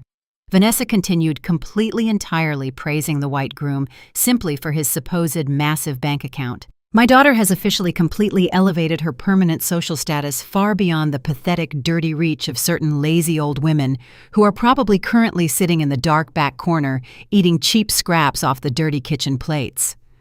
Vanessa literally pointed her manicured finger directly toward my tiny, wobbly, folding table, completely entirely dropping the thin veil of her massive toxic insults. She wanted absolutely everyone in the entire grand ballroom to look directly at me and completely permanently associate my face with poverty, laziness, and absolute pure pathetic failure. She believed she was officially, completely, permanently destroying my dignity right in front of the most elite, wealthy, high society crowd in the entire city of Atlanta. She completely, fully expected me to hang my head in absolute deep, crushing shame and silently run away crying into the dark, humid night, entirely, completely defeated by her cruel public words. She truly, incredibly, blindly thought she had won the ultimate, massive family victory against me completely and forever. The immediate reaction across the massive luxury ballroom was incredibly tense and deeply uncomfortable. The African-American relatives and guests sitting near the middle of the room shifted awkwardly in their expensive chairs, exchanging highly embarrassed, nervous glances with one another. They completely understood the deep, incredibly ugly, racial and classist undertones of Vanessa's highly toxic speech. They recognized the horrific, completely unacceptable disrespect being publicly hurled at an elder black woman who had only ever shown quiet strength and polite dignity. They simply could not believe a mother would actively choose to use her own daughter's beautiful wedding reception as a massive public weapon to viciously tear down another black woman simply for completely lacking fake elite wealth. Meanwhile, the wealthy white guests, sitting closer to the massive head table, looked entirely confused by the sudden, highly aggressive, hostile turn in the evening program. They nervously sipped their expensive vintage champagne, completely unsure of how to properly react to the messy, dramatic family conflict unfolding directly in front of their faces. They were expecting elegant, polite, high society toasts, but instead, they were actively witnessing a deeply pathetic, cruel ghetto reality show playing out live on the polished wooden stage. But Preston completely loved every single malicious word of the terrible speech. The arrogant, slick white groom proudly puffed out his chest and enthusiastically raised his crystal champagne flute high into the bright air, publicly agreeing entirely with Vanessa. Vicious, completely toxic character assassination. He smiled an incredibly wicked, highly arrogant smile, completely believing that my absolute public humiliation somehow made his own fake leased wealth look significantly, incredibly much more legitimate and impressive. Sitting right next to him, Jasmine was completely beaming with pure, toxic, absolute pride. She looked absolutely incredibly thrilled that her biological mother was actively destroying my reputation right in front of her incredibly wealthy new white in-laws. Jasmine smiled broadly, showing off her perfectly white teeth, thoroughly enjoying the terrible, cruel spectacle. She entirely believed she had finally successfully, permanently banished me to the absolute lowest pathetic bottom of her beautiful, incredibly perfect high society world. They were all completely blinded by their own massive, incredibly pathetic arrogance. They were blissfully unaware of the massive, totally devastating, absolute financial execution currently swiftly, silently, rapidly approaching directly toward them. They completely, fully, entirely believed their absolute victory was secure, but were entirely wrong today. Far across the massive, glittering ballroom, Richard was sitting nervously at the incredibly wealthy head table right next to his arrogant son, Preston. Richard was already completely, entirely panicked from the terrifying encounter at the rehearsal dinner. He knew exactly who I truly was. He knew I was the absolute billionaire chief executive officer of Apex Holdings, and he knew I held his entire failing company completely in my hands. As Vanessa continued to loudly, viciously insult me on the live microphone, Richard suddenly completely widened his pale, terrified eyes. He saw me slowly, completely gracefully stand up from the tiny, wobbly folding table by the loud kitchen doors. He saw the incredibly expensive $25,000 custom black designer suit I was wearing, and he instantly recognized the massive, terrifying aura of pure, absolute corporate power completely radiating from my body. He realized immediately that I was finally officially about to strike back entirely. Richard completely, entirely panicked, jumping frantically out of his plush velvet chair, knocking his expensive crystal glass entirely onto the floor. He tried desperately to run toward the polished wooden stage to physically rip the microphone from Vanessa, but he was simply too late. I stood up from the tiny, wobbly folding table, completely ignoring the dirty dishes and the loud, chaotic noise of the busy catering kitchen behind me. I smoothed the pristine dark fabric of my $25,000 custom black designer suit, ensuring every single crease was absolutely flawlessly aligned. I took a deep, calming breath, filling my lungs with the cool air of the massive, glittering ballroom. I stepped out from the dark, isolated corner and began walking directly toward the brightly illuminated, polished wooden stage. I walked incredibly slowly and highly deliberately, projecting an aura of pure, absolute, unbothered corporate dominance. The sharp, crisp sound of my expensive designer heels clicking against the polished hardwood floor began to echo incredibly loudly across the massive room. Click, click, click. The sound was highly rhythmic and deeply terrifying, completely cutting right through the soft, elegant background music and the murmurs of the elite, wealthy crowd. The high society guests, sitting at the pristine white tables closest to my path, completely stopped talking. They slowly turned their heads, staring in absolute stunned shock at the incredibly powerful, imposing figure confidently striding directly through the center of their beautiful luxury reception. The heavy, tense silence began to rapidly, violently spread across the entire massive grand ballroom like a highly contagious virus. The polite chatter instantly died away completely, replaced by the heavy, echoing sound of my confident, approaching footsteps. Even the live classical orchestra slowly, awkwardly stopped playing their expensive instruments, completely unsure of how to properly proceed. The entire glittering room fell completely dead silent, watching my every single deliberate, graceful movement. Every single eye in the massive room was now absolutely fixed directly upon me as I continued my slow, unstoppable, highly terrifying, silent, intimidating, forward, purposeful, powerful march onward. As I confidently approached the front of the massive luxury ballroom, the incredibly arrogant white groom suddenly aggressively leaped out from his plush velvet chair. Preston completely misread the heavy, terrifying atmosphere dominating the silent room. He actually truly believed he possessed the ultimate absolute authority to publicly violently stop my steady, deliberate progress. He rapidly, aggressively marched directly into my path, completely blocking my clear access to the polished wooden stage. He puffed out his chest, standing incredibly tall in his tight, custom-tailored tuxedo, trying to physically intimidate me with his pathetic, fake, masculine energy. He raised his right hand, pointing a sharp, perfectly manicured finger directly at my face. His face was flushed bright red with pure, toxic, arrogant fury. "Go sit down, old woman," Preston hissed loudly, his vicious, cruel voice echoing terribly across the massive silent ballroom. "Nobody wants to hear you whine tonight. You are completely ruining my beautiful luxury wedding reception with your pathetic, depressing presence. Go back to your dirty little corner right this very second before I personally, forcefully drag you out of this building." He truly believed his highly aggressive threats would make me immediately cower in absolute sheer fear. He fully expected me to instantly turn around and run away, completely defeated by his massive, fake, wealthy superiority. I did not stop walking. I did not even slightly alter my slow, deliberate, perfectly calculated pace. I simply continued moving entirely straight forward, staring directly through his pathetic, angry face as if he were absolutely invisible. Preston aggressively braced his body, fully preparing to physically shove me backward. But before his expensive leather shoes could completely settle onto the polished hardwood floor, a massive, terrifying dark shadow instantly violently materialized directly from the thick, quiet crowd.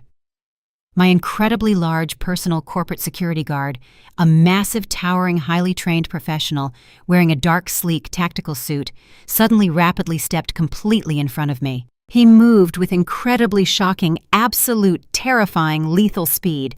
The massive security guard did not speak a single warning word to the incredibly foolish, arrogant groom.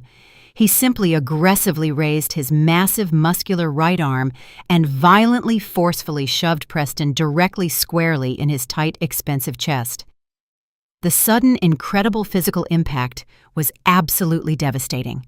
Preston let out a loud, sharp, high-pitched gasp of pure, sudden physical shock as his expensive leather shoes completely lost all traction against the polished, slippery hardwood floor. He was aggressively, violently thrown backward, flying completely, entirely, wildly, totally, completely, heavily through the heavy, silent air. He crashed incredibly loudly against a pristine white luxury guest table, violently, completely knocking over expensive crystal wine glasses, and loudly, violently, heavily, rapidly, forcefully, intensely scattering incredibly expensive luxury floral centerpieces everywhere. His pathetic, fake tough guy image was completely, instantly, violently, absolutely, beautifully, rapidly, physically, thoroughly, entirely, wonderfully, fully, completely, flawlessly shattered into a million tiny, pathetic, broken, little scattered, useless, fragile crystal pieces right in front of absolutely every single shocked person. I smoothly continued my confident march, entirely unbothered by the pathetic groaning noises coming from Preston as he desperately struggled among the broken crystal glass on the hardwood floor. I gracefully climbed the short wooden steps leading directly up onto the brightly illuminated, polished stage. My bitter ex-wife-in-law, Vanessa, was still standing at the absolute center of the elevated platform, completely frozen in sheer, unadulterated terror. The massive silver microphone was shaking violently inside her heavily manicured hands. Her toxic, arrogant, fake smile had entirely melted right off her painted face, completely replaced by pure, absolute, sheer panic. She saw the cold, sharp, terrifying, calculated look burning directly in my unblinking eyes. I walked smoothly, slowly, deliberately right up to her. I did not speak a single word to her pathetic, miserable face. I simply, firmly, powerfully reached out with my right hand, wrapping my steady, confident fingers tightly around the heavy, cold silver microphone. Vanessa was so incredibly paralyzed by massive, pure, terrifying panic that she instantly, voluntarily let the device slip easily out of her shaking grasp. She stumbled backward, stepping heavily onto the hem of her expensive beaded designer gown, looking like a cornered, terrified animal. I turned my body to perfectly face the massive, silent crowd. Suddenly, the shrill, annoying voice of my arrogant stepdaughter shattered the heavy silence. Jasmine aggressively stomped her designer heels, completely losing her temper. Security Jasmine screamed at the top of her lungs, pointing her finger at the wooden stage. "Get her off the stage right now. Remove her from my luxury reception immediately." She frantically waved her arms desperately, ordering the massive private security guards hired by the luxury venue to physically attack me. 4 incredibly large, highly trained security guards wearing dark suits quickly entered the grand ballroom through the heavy double doors. Jasmine smiled a vicious, wicked smile, completely expecting to watch me get violently dragged out into the dark parking lot. The wealthy crowd watched nervously as the massive guards marched directly toward the illuminated stage. But the highly trained security team did not run up the wooden stairs to grab my arms. They did not shout aggressive orders or try to physically intimidate me. Instead, the massive, intimidating head of the venue security detail stopped directly in front of the stage. He looked up at me with an expression of pure, absolute professional respect. He completely, entirely ignored Jasmine, frantic, angry screaming, and her completely pathetic, utterly useless, incredibly highly, desperately, wildly flailing arms. The massive security guard planted his feet firmly on the polished hardwood floor, placed his hands neatly behind his strong back, and slowly, deeply bowed his head directly to me. The entire elite high society crowd gasped in absolute, profound, stunned unison. Jasmine stood completely, entirely paralyzed as her beautifully crafted, perfect fake reality violently, instantly, absolutely shattered into a million tiny broken pieces. She realized the venue security team belonged entirely, exclusively, totally, completely to me alone tonight.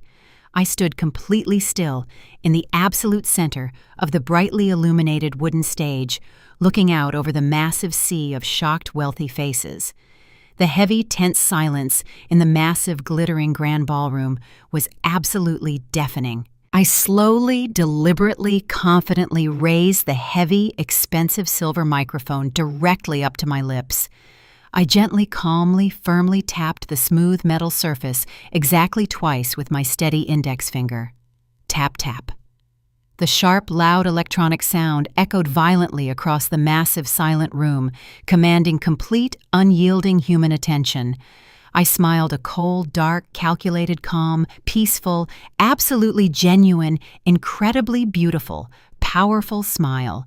The completely arrogant bride and the terrified mother stared at me entirely powerless to stop the devastating financial truth that was finally rapidly approaching them. Since we are currently actively publicly talking about absolute, real, wealthy, powerful old money tonight, I announced smoothly, perfectly confidently, my crisp, clear voice echoing flawlessly, powerfully, beautifully, heavily, absolutely directly into the profoundly, perfectly, deeply quiet luxury room. Let us slowly, completely, carefully, openly, honestly talk exactly, specifically about who, exactly, fully, completely, directly, actually, officially, personally, actively, financially, legally paid for this massive fake luxury $150,000 wedding. I stood completely still on the brightly illuminated, polished wooden stage, holding the heavy, cold silver microphone tightly in my right hand, entirely ignoring the terrified gasps from the massive, glittering crowd below me. The entire massive luxury ballroom was absolutely dead silent, waiting with heavily bated breath for my next unpredictable move. I calmly reached deep into the tailored pocket of my $25,000 custom black designer suit and smoothly pulled out my highly encrypted mobile phone. I did not need to ask the venue audio-visual technicians for any technical assistance tonight. Since I officially, legally, completely owned the entire massive luxury country club property, my secure phone was already entirely synchronized seamlessly with the central command network of the entire massive building. I smoothly swiped my finger directly across the glowing digital screen. Instantly, the massive, heavy, dark velvet curtains hanging directly behind the elevated stage automatically, slowly, smoothly parted ways. A gigantic high-definition projector screen descended completely silently from the high vaulted ceiling, entirely dominating the entire front section of the massive room. I tapped one single encrypted button on my digital screen, and a bright, blinding beam of stark white light rapidly shot directly across the dark, silent ballroom. The gigantic screen violently flickered to vibrant life, displaying a massive, highly detailed financial document for every single wealthy elite guest to clearly examine. It was an official bank statement printed with heavy black ink and stamped with the unmistakable official red seal of a major national financial institution. The date printed at the absolute top of the massive document was from exactly 5 years ago, the exact same tragic month my late husband Marcus, unfortunately completely unexpectedly, passed away. I looked directly down at my deeply arrogant stepdaughter Jasmine, who was standing entirely completely paralyzed near the expensive towering white wedding cake. Her heavily painted face instantly entirely drained of absolutely all human color as she stared directly up at the massive, glowing, terrifying digital screen. For your entire adult life, Jasmine, you have proudly, loudly, endlessly bragged to absolutely everyone around you about your massive, untouchable generation family trust fund.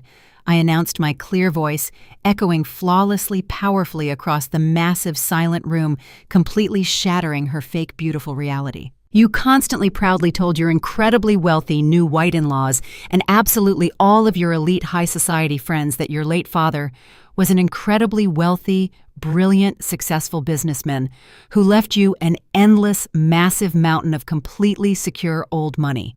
You happily used his pristine public memory to completely, entirely justify your massive, arrogant, highly toxic superiority complex. You looked down on incredibly hardworking, decent people and confidently publicly called me a pathetic, freeloading old woman because you entirely, completely, foolishly believed you were somehow miraculously born directly into absolute extreme financial royalty. But your entire massive luxury existence is built entirely, completely on a massive, disgusting, pathetic, incredibly heartbreaking, highly elaborate lie. I slowly, deliberately pointed my steady index finger directly at the massive, glowing projector screen illuminating the stage behind me. I want absolutely everyone in this luxury room to look very closely at the final official certified bank statement of the late Marcus Therapist commanded smoothly. Look at the absolute final remaining balance on the exact day he suddenly died.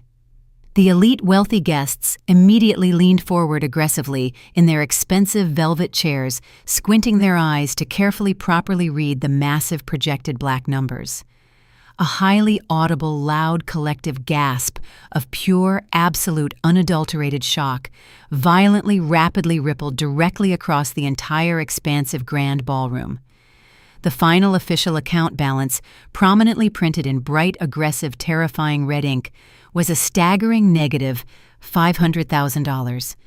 Your father did not leave you a massive, endless mountain of secure old money, Jasmine, I stated firmly, my voice dropping into a dark, incredibly serious, completely merciless tone. Your father was a completely broke, incredibly desperate, ruined man, suffering deeply from a massive, severe, hidden gambling addiction that entirely consumed his absolute entire life. He completely, entirely drained every single hard-earned penny he ever made, sitting foolishly at high-stakes poker tables and placing massive illegal sports bets deep in the dark underground shadows of Atlanta. He secretly, aggressively mortgaged his entire business. He entirely maxed out every single corporate credit line he could fraudulently possibly secure, and he completely, entirely, selfishly destroyed his entire financial legacy long before he ever even got physically sick. He died exactly $500,000 in absolute, severe, crippling, highly illegal debt. He left you absolutely nothing, completely zero, except angry, aggressive, violent creditors and a massive, terrifying, insurmountable mountain of rapidly accumulating unpaid bills. Jasmine began to shake violently, uncontrollably, her expensive custom white silk wedding dress trembling noticeably as her entire perfect fake reality began to actively, violently, immediately crumble into pathetic dust. Her deeply bitter biological mother, Vanessa, stood completely, totally frozen on the stage, directly behind me, her painted mouth hanging wide open in sheer, unadulterated, total, absolute terror. Vanessa had absolutely no, completely zero idea about the massive, hidden gambling debts, because she had completely, selfishly abandoned Marcus long before the total, devastating financial collapse actually, officially, permanently happened to his accounts. The absolute truth is incredibly, deeply painful, but it is entirely, absolutely, completely necessary today. I continued smoothly, my confident voice echoing heavily through the high imported crystal chandeliers hanging above us. When Marcus suddenly passed away, the aggressive bank was entirely legally ready to immediately seize the family home and aggressively auction off every single tiny piece of property he actually owned to quickly pay back the massive, severe accumulated debt.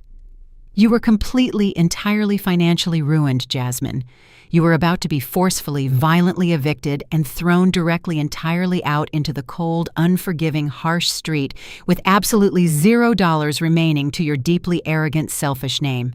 But I completely refused to let my late husband's beautiful public legacy end in such a massive, pathetic, incredibly public, devastating disgrace. I completely refused to let his only biological daughter suffer the brutal, terrifying, harsh consequences of his severe, secret, tragic addiction.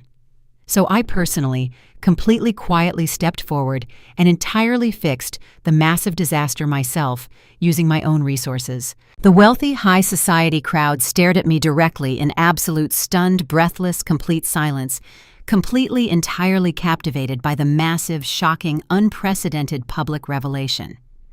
I completely, quietly, entirely paid off the absolute entire $500,000 illegal gambling debt using my own massive, highly successful, hard-earned private corporate wealth I revealed proudly entirely owning my immense, incredible power.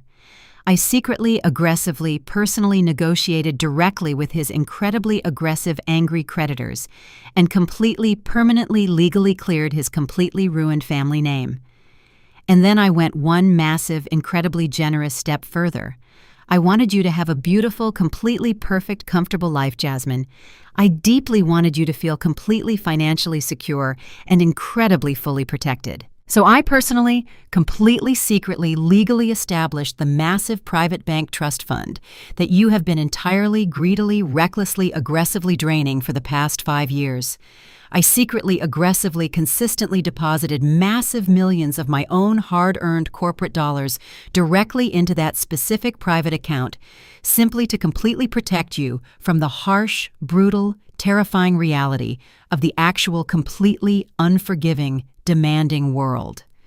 Every single expensive, imported designer handbag you ever proudly bought, every single fast luxury sports car you ever arrogantly leased, and absolutely every single penny of this massive, ridiculous, entirely unnecessary $150,000 luxury wedding was entirely funded and paid for directly by the exact same pathetic, freeloading old woman you just viciously, publicly, aggressively mocked directly in front of this entire room. Jasmine's face instantly contorted directly into a deeply, incredibly ugly, highly pathetic mask of pure, unadulterated, highly toxic, absolute denial. "No!" she screamed incredibly hysterically, her shrill, annoying voice breaking violently loudly as massive hot tears of pure, absolute terror began completely ruining her expensive, flawless celebrity makeup. "You are entirely, blatantly lying to absolutely everyone, Loretta. My father was incredibly deeply rich. My massive trust fund is entirely, incredibly real. You are simply just a highly jealous, completely bitter, pathetic old woman actively trying to entirely ruin my perfectly beautiful luxury wedding day." She desperately, violently stomped her expensive designer heels directly against the polished hardwood floor, entirely, totally losing her pathetic, fragile, highly toxic little mind. I looked directly down at my deeply, deeply arrogant, aggressively screaming stepdaughter and simply smiled a very cold, entirely calculating, incredibly peaceful, highly victorious smile. I absolutely did not bother to argue with her massive, ridiculous, completely pathetic, toxic, childish public tantrum. I simply looked calmly straight down, directly at the glowing digital screen of my highly encrypted mobile phone, resting safely, quietly in my steady right hand. I smoothly, calmly, deliberately, aggressively pressed one single, heavily encrypted red corporate button.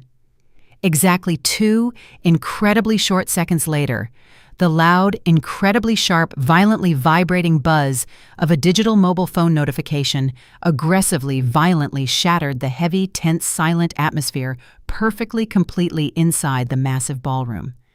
It was Jasmine, extremely expensive custom designer phone, ringing loudly, aggressively, directly inside her small, white, luxury silk bridal clutch. She quickly, frantically, violently ripped the expensive tiny bag wide open and aggressively pulled out her bright, glowing mobile phone. Her completely terrified wide eyes rapidly, frantically scanned the bright, glowing digital screen, reading the urgent, automated, secure text message sent directly straight from her primary premium elite banking institution. The message was incredibly, completely brief and absolutely, thoroughly, totally devastating. Her massive private bridal trust fund account had just been completely, officially, legally, permanently, entirely frozen by the primary executive account holder. The available remaining liquid balance, displayed brightly in glowing, terrifying, stark red digital numbers, was exactly $0.00, entirely, totally gone forever. The sharp, vibrating buzz of the mobile phone completely shattered the heavy, silent atmosphere of the massive luxury ballroom. Jasmine stood completely paralyzed, staring down at the bright digital screen, displaying her absolute, total financial ruin. But the terror radiating from her painted face was absolutely nothing compared to the catastrophic panic exploding directly inside her new white husband. Preston stood near the towering wedding cake, his arrogant, slick posture instantly, violently collapsing. His expensive, custom-tailored tuxedo looked entirely too tight as heavy drops of cold sweat formed across his pale forehead. He married Jasmine specifically, exclusively for her supposed massive, untouchable generation trust fund. He did not actually love her loud, toxic personality or her constant complaining. He only truly loved the massive mountain of old money she falsely claimed to possess. Preston was actively drowning in millions of dollars of incredibly dangerous high-interest debt. He owed massive, terrifying amounts of money to ruthless private lenders who were actively hunting him down. He banked his absolute financial survival on gaining immediate legal access to his new bride's massive family fortune tonight. He truly believed he was officially financially secure the exact second he placed the expensive diamond wedding ring on her finger. But staring at the massive, glowing, high-definition projector screen displaying total bankruptcy, Preston realized with sheer, terrifying horror that he had just legally tied himself directly to a completely broke woman. The financial life raft he desperately jumped onto was actually a massive, heavy, sinking concrete block, dragging him completely straight down into absolute, total, miserable poverty. His breathing became incredibly rapid and dangerously shallow as his fake luxury world began completely, violently spinning entirely out of control.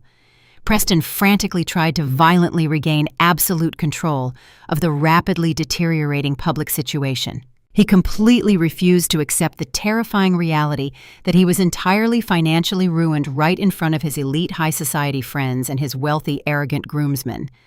He aggressively pushed his way directly through the shocked, silent crowd, marching toward the brightly illuminated, polished wooden stage. He completely forced a massive, incredibly fake, loud, nervous laugh from his trembling throat, trying desperately to dismiss the documented financial evidence glowing brightly directly behind me. Do not listen to a single crazy word this pathetic, miserable old woman is saying, Preston yelled, his arrogant voice cracking violently with pure sheer panic. He wildly waved his hands in the air, completely trying to magically dispel the terrifying tension hanging in the massive, glittering room. She is completely delusional and actively suffering from a massive, severe mental breakdown. He turned his pale, sweating face toward the wealthy, elite guests, trying desperately to reassure them of his own massive fake financial superiority.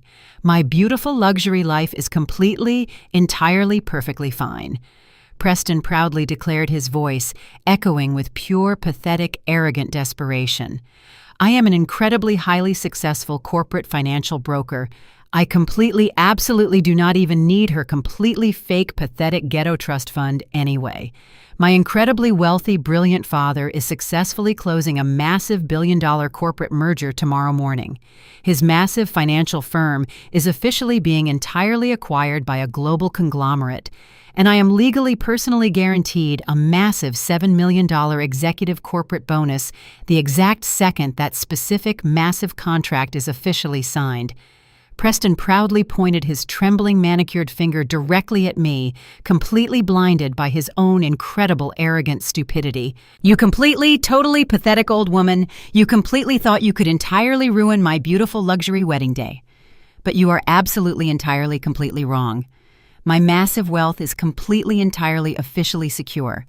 And you are absolutely nothing but a poor, miserable, entirely bitter old widow who will absolutely entirely die totally alone in your cheap, pathetic, sad, completely worthless, miserable, sad life. He entirely fully believed his massive, arrogant public declaration would magically, completely, instantly save his perfectly, totally fake high society reputation. He truly, completely, fully believed the pending corporate buyout was his absolute, perfect, untouchable, shiny golden ticket, completely out of his massive, severe, terrifying debt. He stood completely tall on the polished hardwood floor, breathing heavily, proudly, smirking a completely pathetic, nervous, arrogant little smirk, waiting for the elite, wealthy crowd to completely, entirely, absolutely applaud his massive fake corporate success and his completely, totally fake luxury wealth. He looked around the completely silent, massive luxury grand ballroom, desperately hoping his incredibly wealthy elite groomsmen would proudly, loudly cheer for his massive, arrogant public statement. But the massive room remained completely, entirely, totally, deadly silent. Not a single wealthy high society guest clapped or even slightly smiled. They completely, entirely simply stared directly at his pale, sweating, terrified face with pure, unadulterated, highly uncomfortable pity. Preston aggressively, completely refused to completely, entirely back down. He aggressively, completely doubled down on his massive, pathetic lies, wildly gesturing toward the massive, incredibly expensive white floral arrangements and the highly expensive live classical orchestra. Look at all of this incredible, massive, absolute luxury! Preston practically screamed, his voice entirely, completely echoing violently, bouncing off the high, imported crystal chandeliers hanging above us. I entirely, completely, perfectly paid for all of this massive, beautiful, incredible perfection because I am incredibly, massively wealthy and totally, entirely, extremely powerful. You are completely, entirely, absolutely just a highly jealous, completely miserable, sad old, completely irrelevant, completely pathetic, entirely sad woman. You can completely, entirely, totally freeze whatever pathetic little tiny account you completely want to freeze, Loretta, because my absolute, massive, brilliant corporate, entirely perfect total future is completely, entirely, absolutely untouchable and completely, totally legally safe. As Preston continued to aggressively, wildly, loudly scream his massive, pathetic, arrogant delusions across the luxury ballroom, a sudden, heavy movement completely, entirely caught his absolute full attention. Slowly, heavily, entirely walking out from the dark shadows of the elegant head table was his incredibly wealthy, powerful father, Richard. The incredibly powerful chief executive officer of the massive failing financial firm looked absolutely entirely physically destroyed. His expensive custom-tailored Italian dark suit hung completely loosely upon his trembling frame as if he had instantly aged 20 entire years in a single terrifying, totally devastating moment. Richard was completely, visibly shaking, absolutely uncontrollably, as he slowly, heavily, methodically climbed the short, polished wooden stairs leading up onto the brightly illuminated stage. He completely, entirely ignored my bitter, terrified ex-wife-in-law, Vanessa, who was still entirely paralyzed in the background. Richard walked completely directly straight toward the very front edge of the polished wooden stage, looking directly straight down at his incredibly arrogant, foolish, sweating son. The elite, wealthy crowd completely, entirely, violently gasped when they finally clearly saw Richard's pale, exhausted, devastated face in the bright stage lighting. Massive, heavy, thick, hot tears of absolute, pure, unadulterated, total financial terror and complete, profound, absolute corporate defeat were actively, rapidly, continuously streaming completely directly down his wrinkled, pale cheeks. He looked completely, entirely, absolutely, totally, utterly broken. "Shut up, Preston!" Richard whispered incredibly heavily, his voice cracking completely violently with pure, absolute, intense, devastating emotion. "Just entirely, completely, totally shut your ignorant, arrogant mouth right this very second." Preston completely, instantly, entirely froze his arrogant, angry face, entirely, totally morphing directly into a highly, incredibly, entirely, absolutely confused, pathetic little stare. But Dad Preston stammered incredibly nervously, entirely, completely, trying to quickly, desperately defend his fake wealth. The massive billion-dollar corporate merger is completely, entirely happening exactly tomorrow, right? We are completely, entirely getting the massive $7 million bonus, right? Richard slowly, heavily, completely shook his tired gray head. Massive, fresh, new, complete, absolute hot tears entirely falling heavily from his completely, entirely devastated, completely red, completely swollen eyes. He entirely, completely, totally reached out, his trembling, completely, shaking, heavily, completely tired right hand. Richard completely, heavily, slowly turned his utterly, completely, totally devastated, tear-stained, absolutely terrified face directly, completely toward the massive, completely silent, glittering, totally wealthy, elite, high society crowd. He slowly, completely, heavily raised his shaking, trembling, highly, entirely, completely, totally, absolutely devastated right arm, and pointed his entirely shaking manicured index finger completely directly straight, perfectly, entirely, completely, directly at me. I stood entirely, completely, perfectly, absolutely still, completely, entirely radiating massive, pure, total, complete, absolutely, entirely complete, total, absolute, pure, entire, ultimate corporate power. She is completely, entirely, totally, absolutely, entirely Apex Holdings. Richard completely sobbed heavily, his completely, entirely broken, entirely devastated voice heavily, completely echoing violently, entirely, totally, directly, entirely, completely loudly, through the massive, entirely quiet, incredibly, totally, absolutely silent, completely, totally, entirely heavy room. She is the massive, absolute, completely, total, entire, absolute, single, entirely global corporate buyer. She is entirely, completely, totally my completely, entire, absolute, ultimate, massive, complete, totally, absolutely, total boss.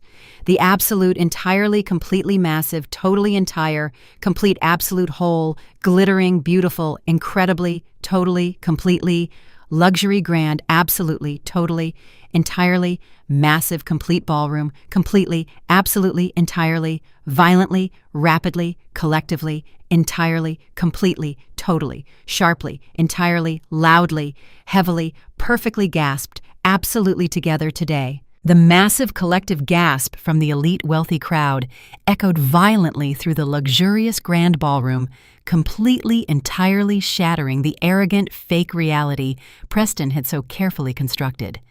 Preston stood completely paralyzed near the towering white wedding cake, his custom-tailored tuxedo suddenly looking incredibly cheap and utterly ridiculous. His jaw dropped completely open, unhinging in a display of pure, unadulterated, absolute shock. The arrogant finance broker, who just moments ago was loudly, proudly declaring his massive, untouchable corporate wealth, was now visibly, violently shaking from head to toe. His pale, sweating face contorted as the massive, terrifying realization violently crashed directly into his incredibly foolish brain.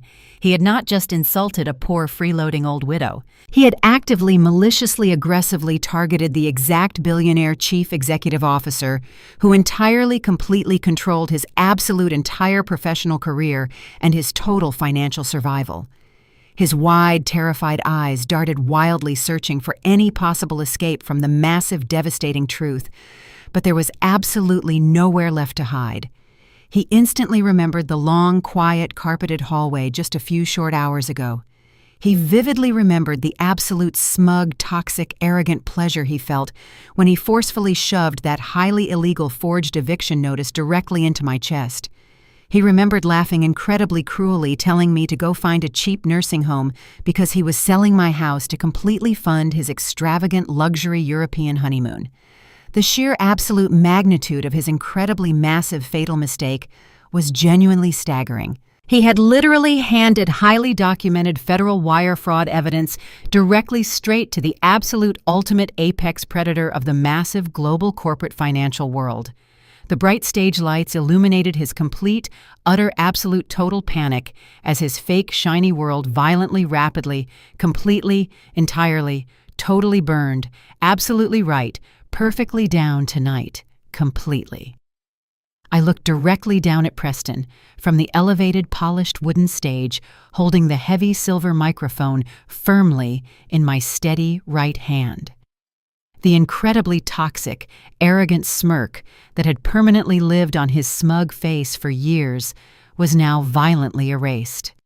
I stared straight into his terrified, panicking wide eyes, feeling absolutely no human sympathy or maternal mercy for the cruel monster standing frozen below me. "You actively, maliciously, aggressively tried to illegally evict me from my own private property today, Preston," I announced, my clear voice powerfully echoing perfectly throughout the massive, silent, glittering, grand luxury ballroom. "You deliberately forged highly official government legal real estate documents simply because you selfishly, desperately wanted to easily, completely, blindly pay for your massive, ridiculous, wildly extravagant, luxury European honeymoon. You sincerely, actually, entirely foolishly believed that you were somehow magically, financially untouchable, simply because you were proudly banking your entire fake, pathetic, empty future directly on one single massive, upcoming corporate acquisition. You blindly assumed that the massive global financial conglomerate was going to simply hand you a completely unearned, heavily guaranteed $7 million executive corporate bonus tomorrow morning." I took a very slow, incredibly deep, satisfying, calming breath, looking directly straight down into his pathetic, utterly, entirely ruined soul. "So I am officially, permanently, rapidly canceling the entire massive pending corporate acquisition," I declared, my voice sharp, incredibly cold, and totally, absolutely merciless. "The massive corporate buyout deal is now officially, entirely, utterly dead. Your massive, highly anticipated $7 million executive bonus is officially violently wiped completely out of actual human existence. And because your bankrupt, incredibly foolish father heavily, dangerously overextended his massive corporate financial firm, wildly, recklessly beyond absolutely any possible reasonable, acceptable financial repair, your father incredibly, utterly failing, completely broken company will absolutely, legally, officially file for complete, massive, absolute bankruptcy exactly first thing on Monday morning. You are officially, totally, entirely, completely, utterly, thoroughly, massively, violently, absolutely ruined, Preston." The massive, heavy, terrifying reality of my exact corporate words rapidly, utterly, perfectly crushed his pathetic remaining, fake, arrogant, wealthy spirit completely flat onto the hard floor. He perfectly, finally, suddenly, violently, profoundly, fully realized that his massive, incredibly expensive, extremely lavish, ridiculously, deeply fake, shiny, toxic, luxurious lifestyle was instantly, officially, absolutely, perfectly, permanently, deeply gone. He was hopelessly, absolutely, deeply, heavily trapped by the massive, dangerous, aggressive, angry, violently ruthless, illegal, incredibly dark, serious, highly furious, severe, massive private financial lenders who certainly rapidly, desperately wanted their stolen money fully returned directly, extremely quickly right now. He had spent his entire adult life mocking the poor and laughing at the working class, completely believing he was a superior golden god among average, normal men. But the incredibly harsh, unforgiving reality was that he was entirely worthless without the fake financial parachute my corporate conglomerate was supposed to peacefully, patiently, generously provide. He stared up at me with tears of genuine panic welling in his cowardly eyes.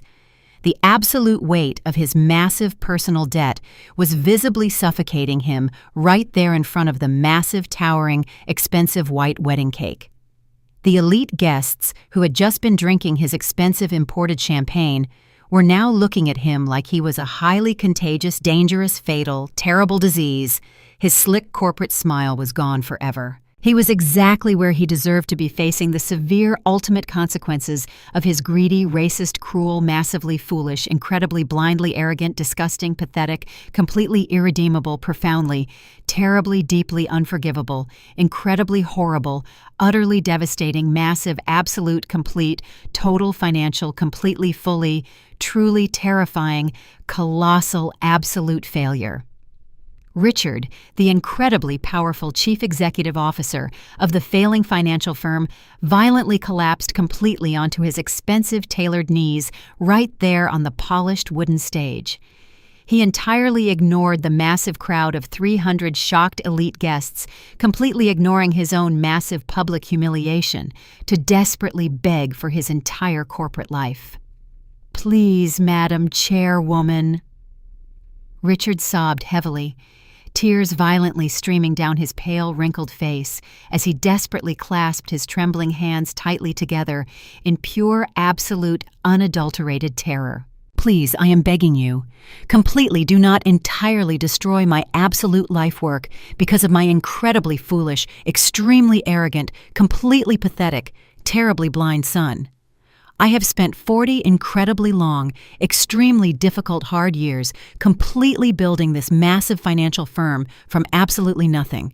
I will absolutely gladly, entirely, eagerly do absolutely anything you strictly, firmly demand to legally, officially, securely, permanently, safely save the massive pending corporate merger transaction right now." I looked down at the weeping man, completely, entirely, thoroughly unimpressed by his incredibly pathetic, dramatic, totally public, absolute, utter, total breakdown.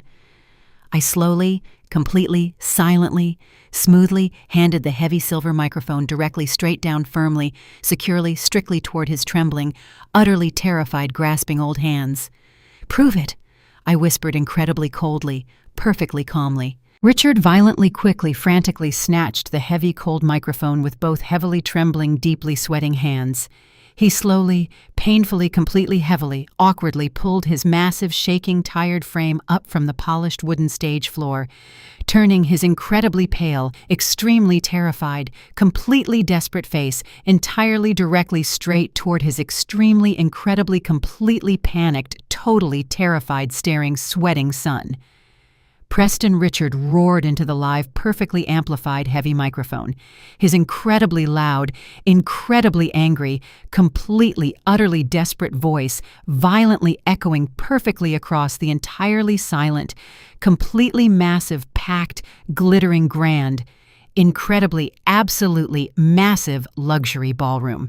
"You are officially and permanently fired from my company, effective immediately. You are completely stripped of your executive title, and you will absolutely never receive a single solitary cent of that massive pending bonus. Do not ever step foot inside my corporate office building ever again. You have completely destroyed your own professional life, and you almost completely destroyed mine. You are a pathetic, terrible, utterly colossal disappointment to our entire family, and I absolutely never want to see your extremely arrogant, heavily sweating, terrified, completely, incredibly, entirely, utterly, extremely, thoroughly, completely, totally, incredibly foolish face again." Preston was publicly stripped of his fake executive title, his massive corporate bonus, and his entire professional career directly in front of every single elite, high society guest attending his luxury wedding reception. He instantly lost absolutely everything he valued in one swift, devastating, perfectly executed, brilliant, fatal corporate checkmate. He stood entirely alone, rapidly gasping for air, as the heavy, crushing realization completely overwhelmed his frantic mind. Without his high-paying, prestigious job and his promised $7 million payout, he had absolutely no remaining way to pay back the dangerous loans he had recklessly acquired. His entire perfectly crafted, arrogant identity violently collapsed, leaving him feeling incredibly small, completely worthless, and deeply terrified. He desperately, frantically turned his pale, sweating, terrified face directly toward his new luxury bride, Jasmine. He reached his trembling right hand out silently, begging her for absolutely any tiny shred of emotional comfort or total loving spousal support during this massive, catastrophic, terrible, humiliating public total disaster. But Jasmine refused to step forward or hold his hand during his moment of total, absolute, complete, ultimate despair. Instead, she simply stood there and silently stared directly straight back at him with pure, absolute, terrifying hatred. The incredibly fragile, beautiful, delicate facade of pure, true, absolute, everlasting romantic love shattered instantly and completely violently directly in front of the massive, towering, expensive, white luxury wedding cake. The massive, glittering luxury grand ballroom was no longer an elegant high society celebration of two wealthy, prominent families legally joining their massive corporate empires together. It had officially, completely, rapidly devolved into a highly entertaining, incredibly dramatic, trashy, pathetic reality television show playing out live directly in front of 300 elite, incredibly wealthy, shocked high society guests. The elite crowd completely, entirely refused to politely look away from the massive, terrifying public disaster rapidly unfolding right on the polished hardwood floor. The wealthy women in their expensive imported silk designer gowns leaned aggressively forward in their plush velvet chairs, completely captivated by the absolute sheer magnitude of the pathetic, incredibly embarrassing public family destruction. The live classical orchestra remained completely, entirely, totally, deadly silent, leaving the massive, high-vaulted room echoing only with the heavy, frantic, panicked breathing of the entirely ruined bride and groom. Preston stood entirely frozen, completely covered in a thick layer of cold, terrified sweat, violently, rapidly losing absolutely every single tiny ounce of his fake, arrogant, masculine pride. He stared desperately at his beautiful new bride, silently begging for a tiny shred of spousal loyalty or basic emotional human support. He truly, completely, foolishly believed she would somehow magically, proudly stand directly by his side and bravely fight the incredibly terrifying, massive financial storm together. But Jasmine did not step forward to gently hold his heavily trembling, sweating hands. She did not offer him a warm, loving, sympathetic embrace. She simply stood perfectly still in her massive, expensive, custom white silk designer wedding gown and stared directly back at him with pure hatred.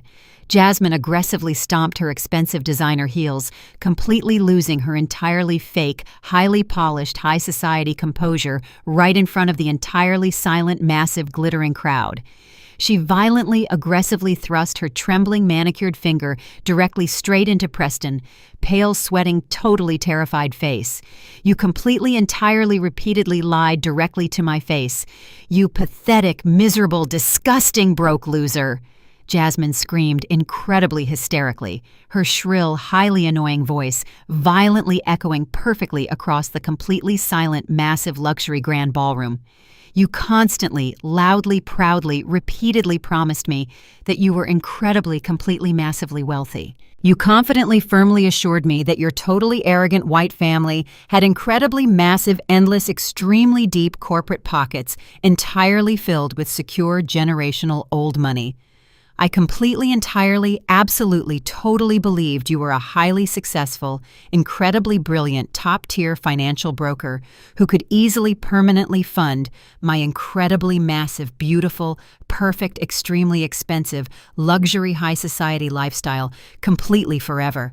You proudly, heavily bragged about your massive, expensive luxury sports cars and your beautiful, towering downtown penthouse apartment, but you are absolutely, completely, entirely, totally, literally, absolutely nothing but a massive, terrible, pathetic, broke, incredibly, desperate, gigantic, completely, total, utterly, entirely, absolutely miserable, absolute fraud. You are completely, entirely, literally drowning in massive, terrifying, highly dangerous illegal debt, and you possess absolutely zero actual real money to your extremely pathetic, sad, fake, completely terrible, completely worthless, incredibly ruined, arrogant name.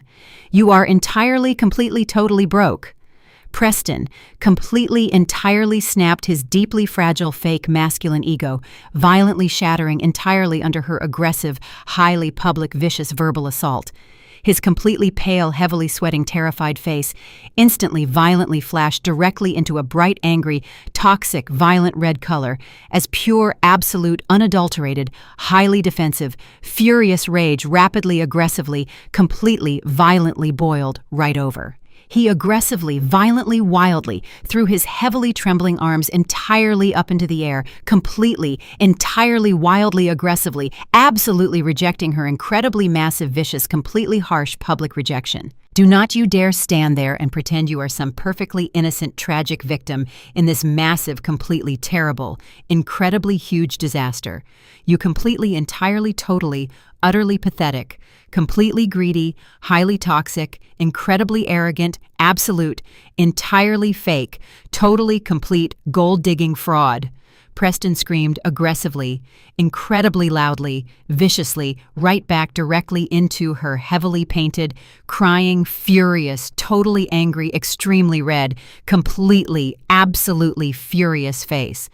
I only entirely, completely, officially married you, simply, entirely, totally, purely because I entirely, totally, completely, absolutely, utterly believed you had a massive, incredibly huge, completely untouchable, totally private family trust fund to instantly, entirely, magically, permanently rescue me, entirely, totally, completely from my massive, terrible, totally complete, entirely, absolute, massive financial debt, completely, entirely right now. You constantly, completely, entirely, loudly, absolutely, proudly, repeatedly, totally, loudly bragged, completely, totally, absolutely, to everyone, entirely, completely, about how incredibly, massively, totally, entirely, deeply, extremely rich your totally dead father, allegedly, absolutely, entirely was, before he completely, totally, suddenly died.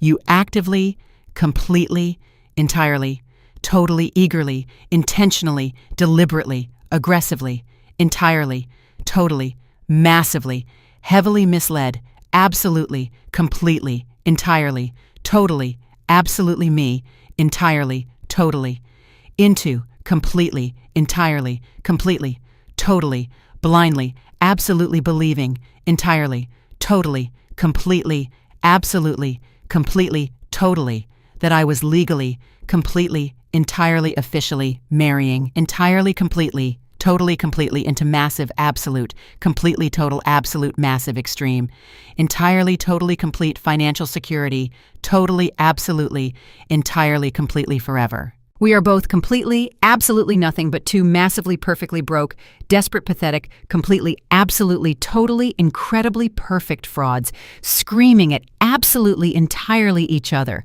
right? Completely, incredibly, right now, exactly standing, right, directly, absolutely, exactly, entirely here, completely in front of absolutely everyone today, right now.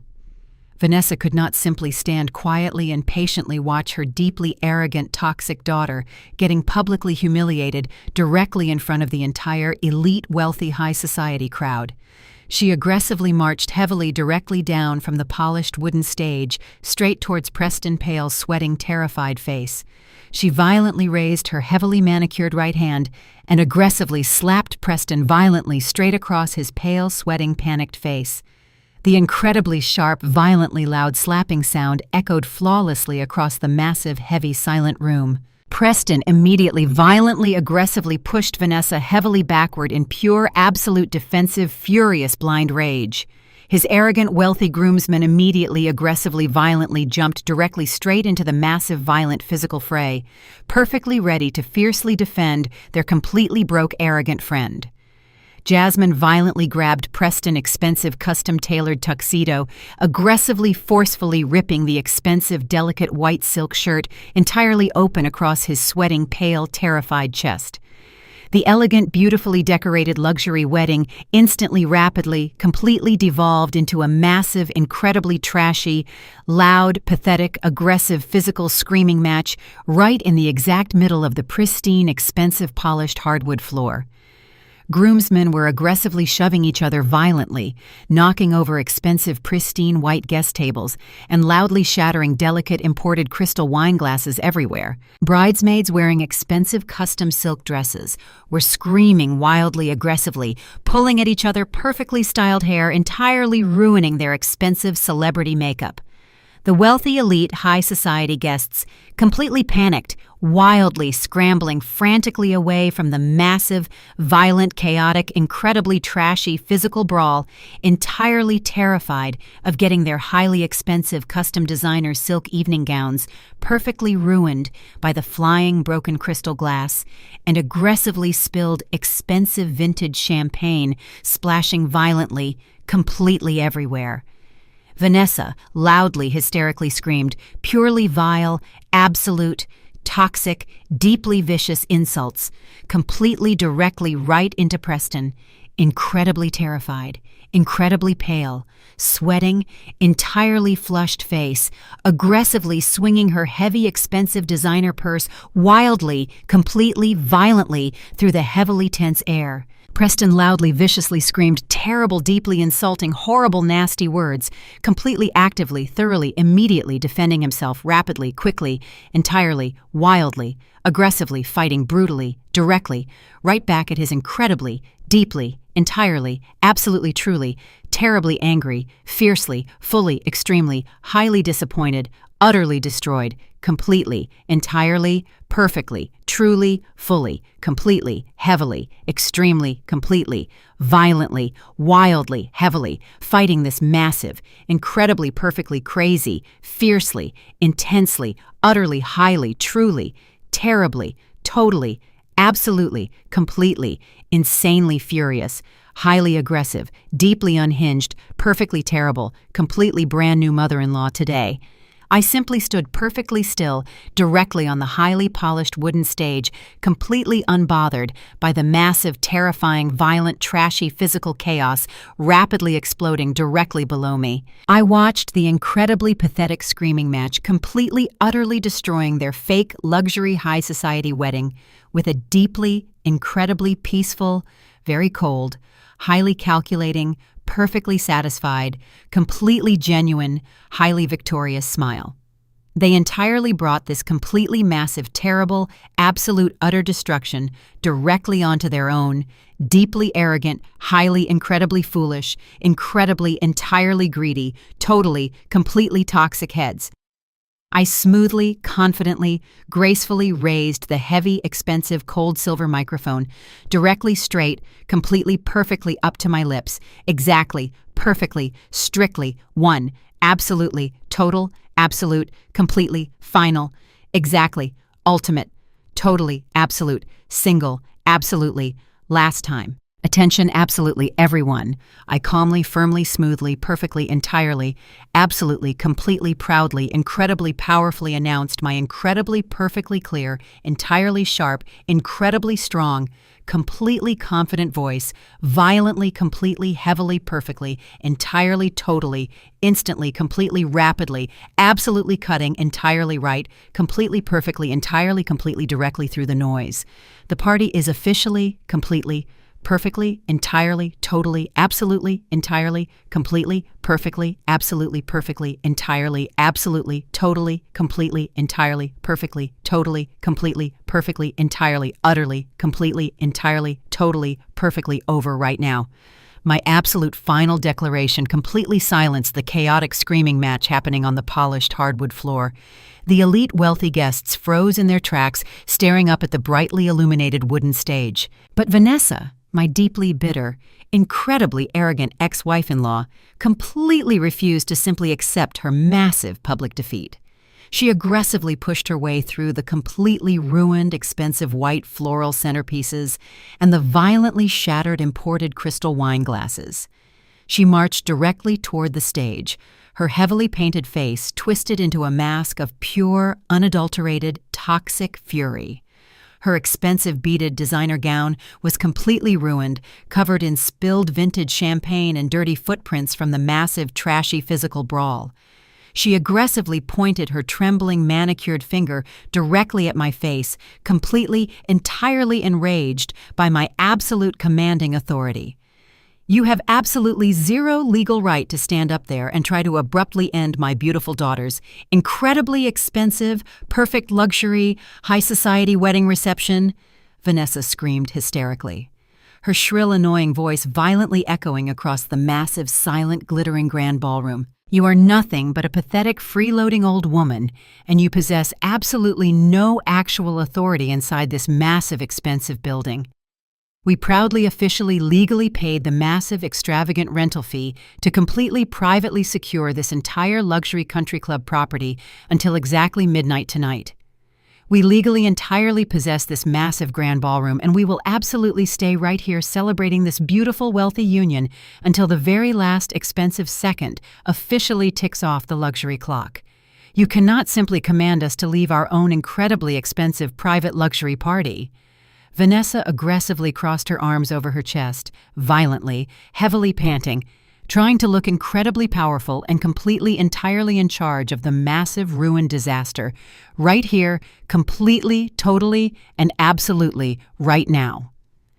I looked down at Vanessa with an expression of pure, unadulterated, absolute cold pity. She truly believed that holding a simple temporary rental contract gave her some sort of massive, absolute permanent power over my deeply calculated actions. She falsely confidently assumed that her arrogant, fake high society rules applied to someone who operated on a vastly superior global corporate level.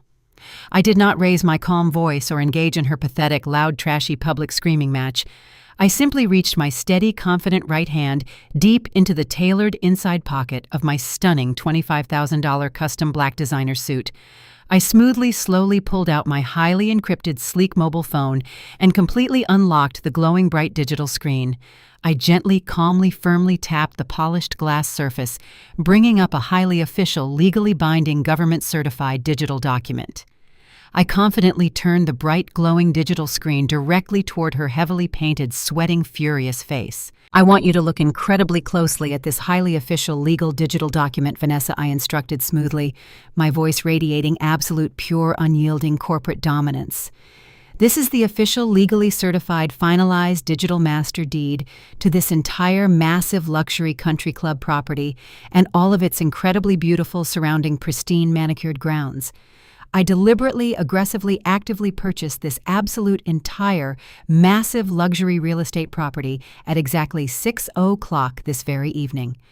The previous struggling bankrupt owner eagerly, happily, gratefully, instantly signed the official transfer paperwork directly over to my private corporate holding company.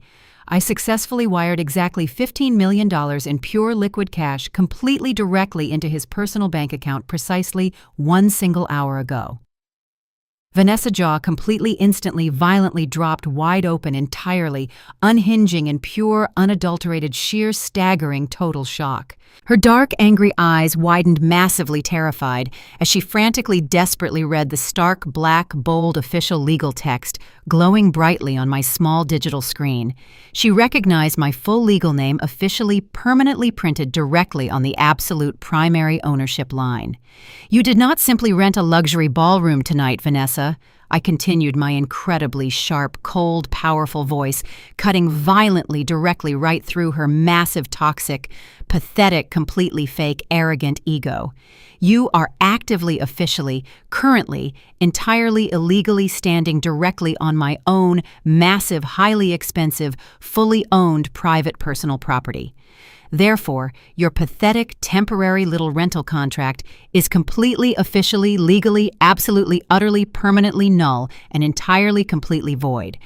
I am officially, formally, loudly, publicly, legally revoking your temporary, entirely pathetic, completely useless, irrelevant guest access right this very exact second. Every single pathetic, desperate, incredibly foolish, highly toxic, arrogant person currently standing inside my beautiful, massive, luxury grand ballroom is now officially, completely, legally trespassing on my absolute, totally private property. I legally possess the full, absolute, unyielding right to forcibly permanently end this massive, pathetic, trashy, embarrassing, fake, foolish event. You have all entirely exhausted my patience. You have repeatedly, viciously disrespected me inside my own incredibly beautiful building. You thought you were invincible because you wore expensive clothes and drank vintage champagne. But real power does not scream or throw childish public tantrums. Real power simply buys the building and changes the locks. I am actively executing my legal rights as the sole property owner. Every single one of you must immediately gather your pathetic fake belongings and completely evacuate my premises. If you completely refuse to comply with my direct, strict orders, I will not hesitate to use my massive corporate power and extensive private security force to physically, forcefully remove you from this luxury estate right now. I did not even wait for Vanessa to fully process the massive, terrifying reality of my legal corporate words. I smoothly raised my left hand, signaling perfectly clearly to the massive private security team completely surrounding the perimeter of the grand ballroom. Instantly, the heavy mahogany double doors at the main entrance violently swung wide open. A massive, highly coordinated team of over 30 heavily muscular private corporate security guards wearing matching dark tactical suits marched entirely perfectly directly into the luxury room. They completely immediately fanned out, forming a solid, impenetrable human wall across the polished hardwood floor. But they were absolutely not entirely completely alone. Backing up my massive private corporate security force was a highly imposing, heavily armed squad of actual local city police officers. I had personally, quietly, confidentially called the local police precinct exactly 2 entire hours ago, officially informing them that I was completely legally, formally anticipating a massive, highly aggressive, illegal trespassing situation on my newly acquired private luxury estate property. The incredibly serious police officers marched directly inside, completely, entirely, perfectly, ready to enforce my strict, absolute corporate property rights. The elite high society guests immediately, entirely, violently, completely panicked.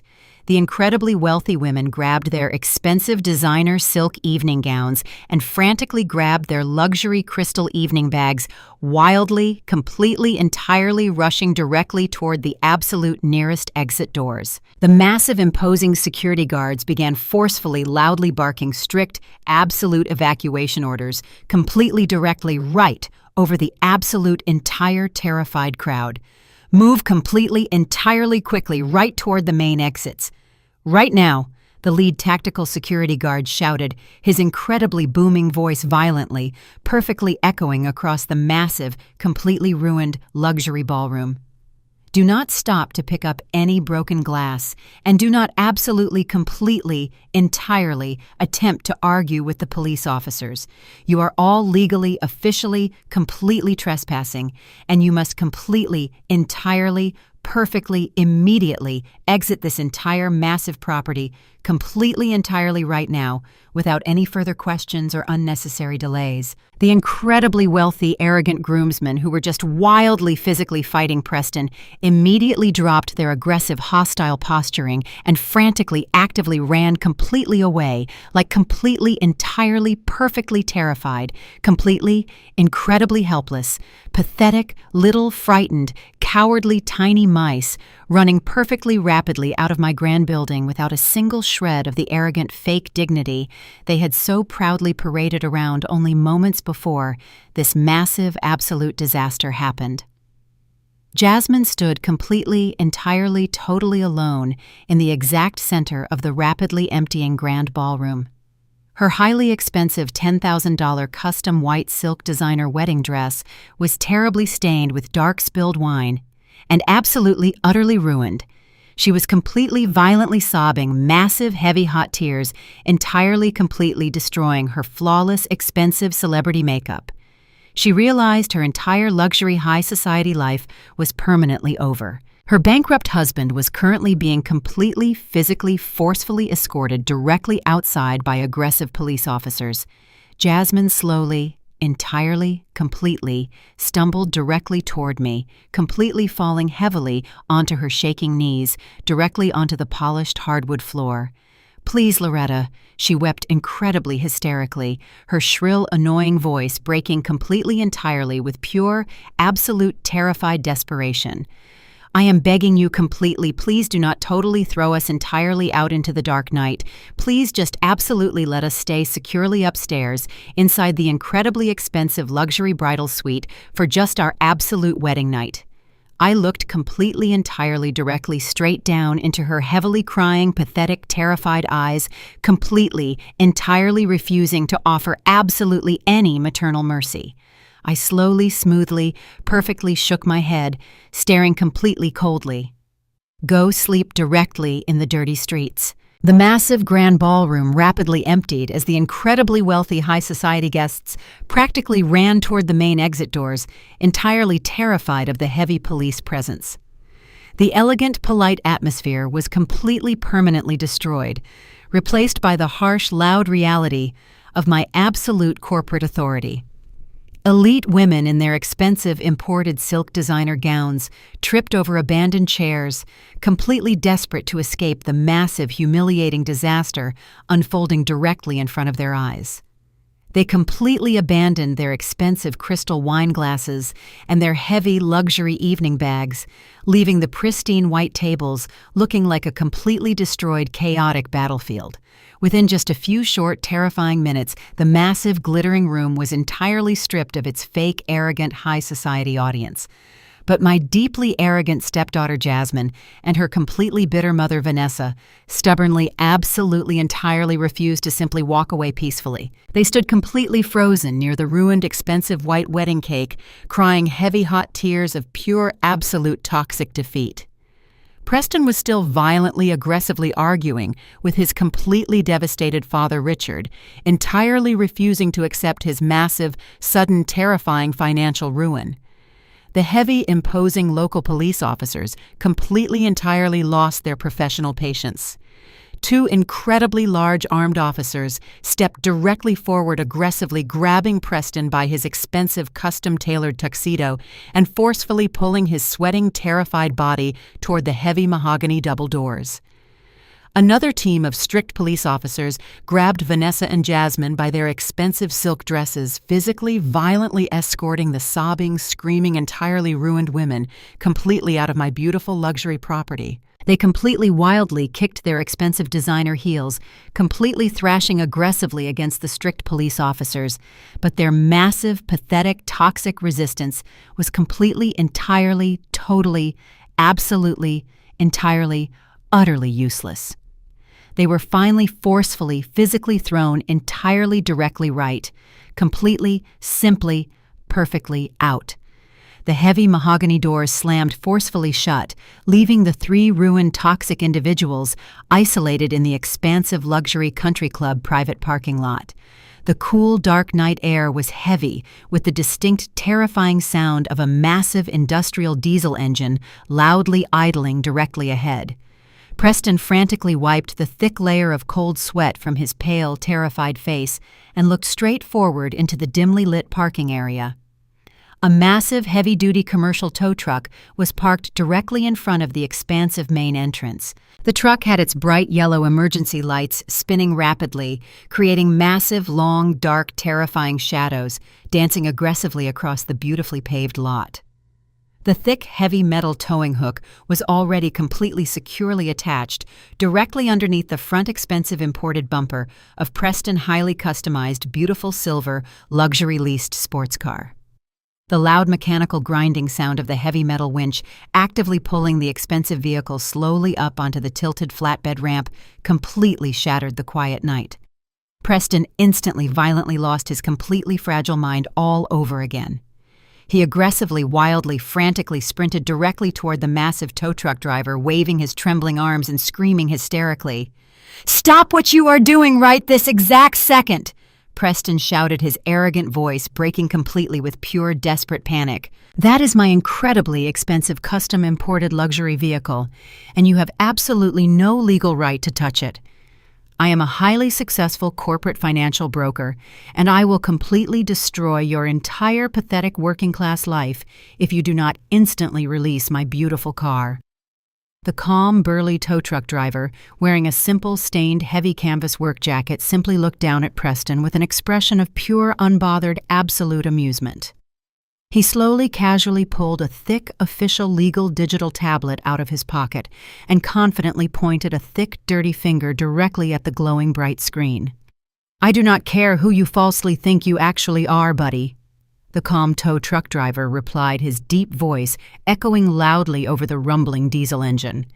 "This incredibly expensive vehicle is officially fully, legally leased directly under a specific premium corporate credit account. My primary central dispatch office literally just received a highly urgent, direct, massive legal corporate notification exactly 10 short minutes ago. Your massive premium corporate credit account has been entirely, officially, legally, completely, permanently frozen by the absolute primary executive account holder. The massive corporate bank officially, instantly, entirely, fully canceled your entire expensive luxury vehicle lease agreement completely due to massive, severe financial default. The bank specifically, strictly, forcefully ordered an immediate, total, absolute, immediate repossession of this specific expensive asset. You have absolutely zero actual available funds, and you possess absolutely zero legal rights to this beautiful car anymore." Preston dropped his trembling hands helplessly to his sides, watching in pure, unadulterated, total horror as the loud metal winch successfully, violently pulled his entire fake, wealthy identity directly onto the massive heavy truck bed. He was completely ruined. Vanessa completely lost her arrogant temper watching the beautiful, expensive sports car being rapidly towed away into the dark night. She violently stomped her feet against the cold, wet, paved parking lot, wildly screaming vicious, toxic insults directly at the calm tow truck driver. She entirely forgot that she was currently wearing incredibly expensive 5-inch custom designer stiletto heels, highly unsuitable for walking aggressively across a damp, slippery outdoor surface. As she turned her angry body to completely viciously scream directly at Preston, her incredibly thin, expensive high heel suddenly snapped entirely in half. Vanessa let out a wildly loud, shrill, piercing scream of pure, terrified physical panic as she rapidly lost her absolute physical balance. She forcefully tumbled backward, splashing heavily directly into a massive, incredibly deep, dirty, muddy puddle resting immediately behind her. Her incredibly expensive, imported beaded designer gown was instantly, completely ruined, soaking up the thick, dark, freezing cold mud like a giant, expensive sponge. She sat heavily in the dark, dirty water, completely covered in thick, cold mud, furiously weeping massive hot tears of pure, absolute, humiliating, toxic, unadulterated public defeat. Jasmine watched her deeply arrogant mother fall into the dirty, freezing mud and suddenly fully realized the absolutely horrifying, total, terrible reality of her completely, massively ruined, fake luxury life. She was standing alone in a freezing, cold, dark parking lot, wearing a terribly stained $10,000 custom white silk wedding dress, legally married to a broke, desperate man.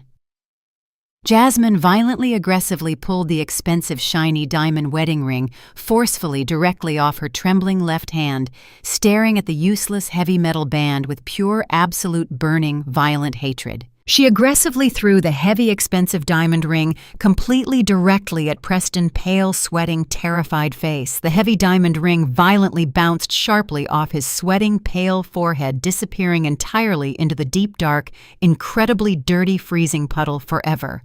"I am officially leaving you forever, right this exact second," Jasmine aggressively screamed loudly.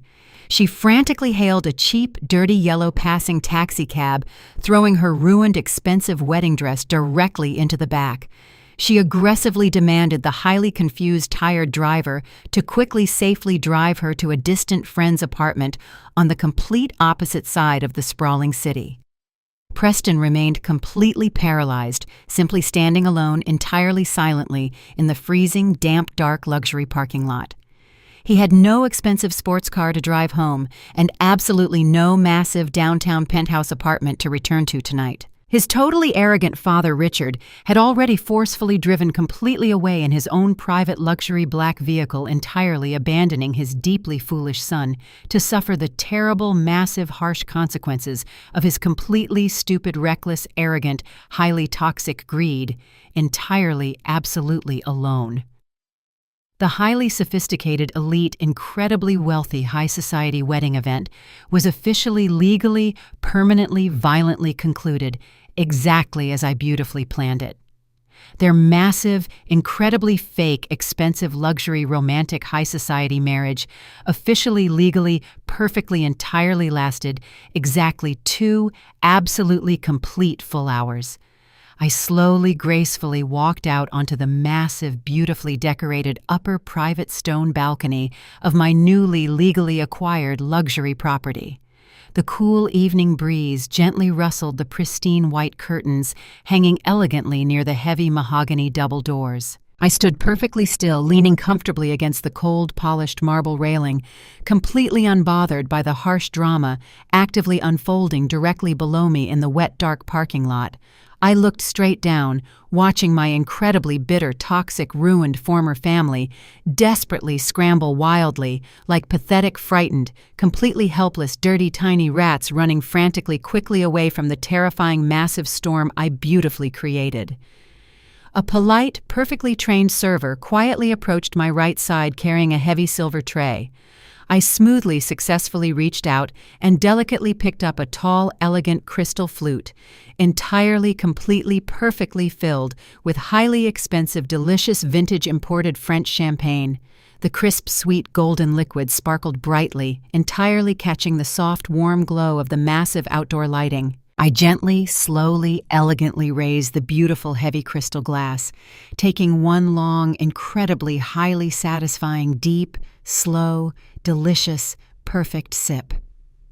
My absolute total revenge tasted far significantly much sweeter than any massive corporate financial acquisition ever could.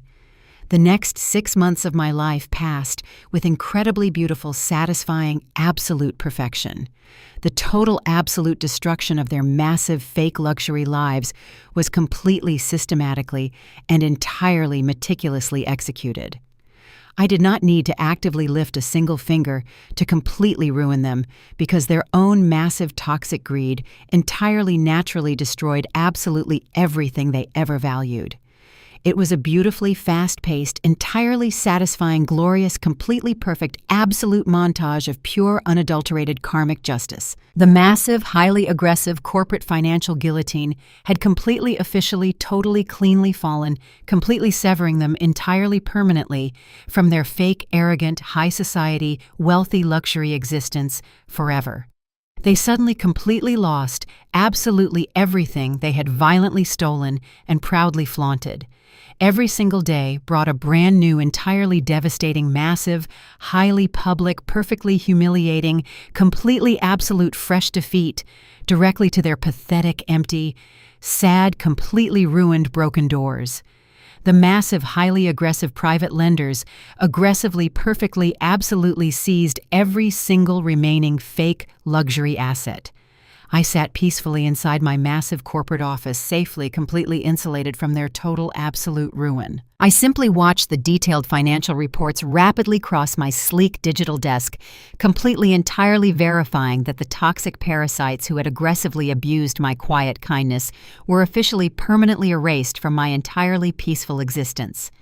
Their entire fake, beautiful, high society reality actively, completely, rapidly dissolved into a massive, terrifying ocean of absolute miserable poverty and endless, highly aggressive legal debt collection calls. The sweet, crisp air of total, absolute freedom entirely filled my lungs every single morning while they completely suffocated under the crushing heavy weight of their totally unforced failures, perfectly, absolutely suffering forever now.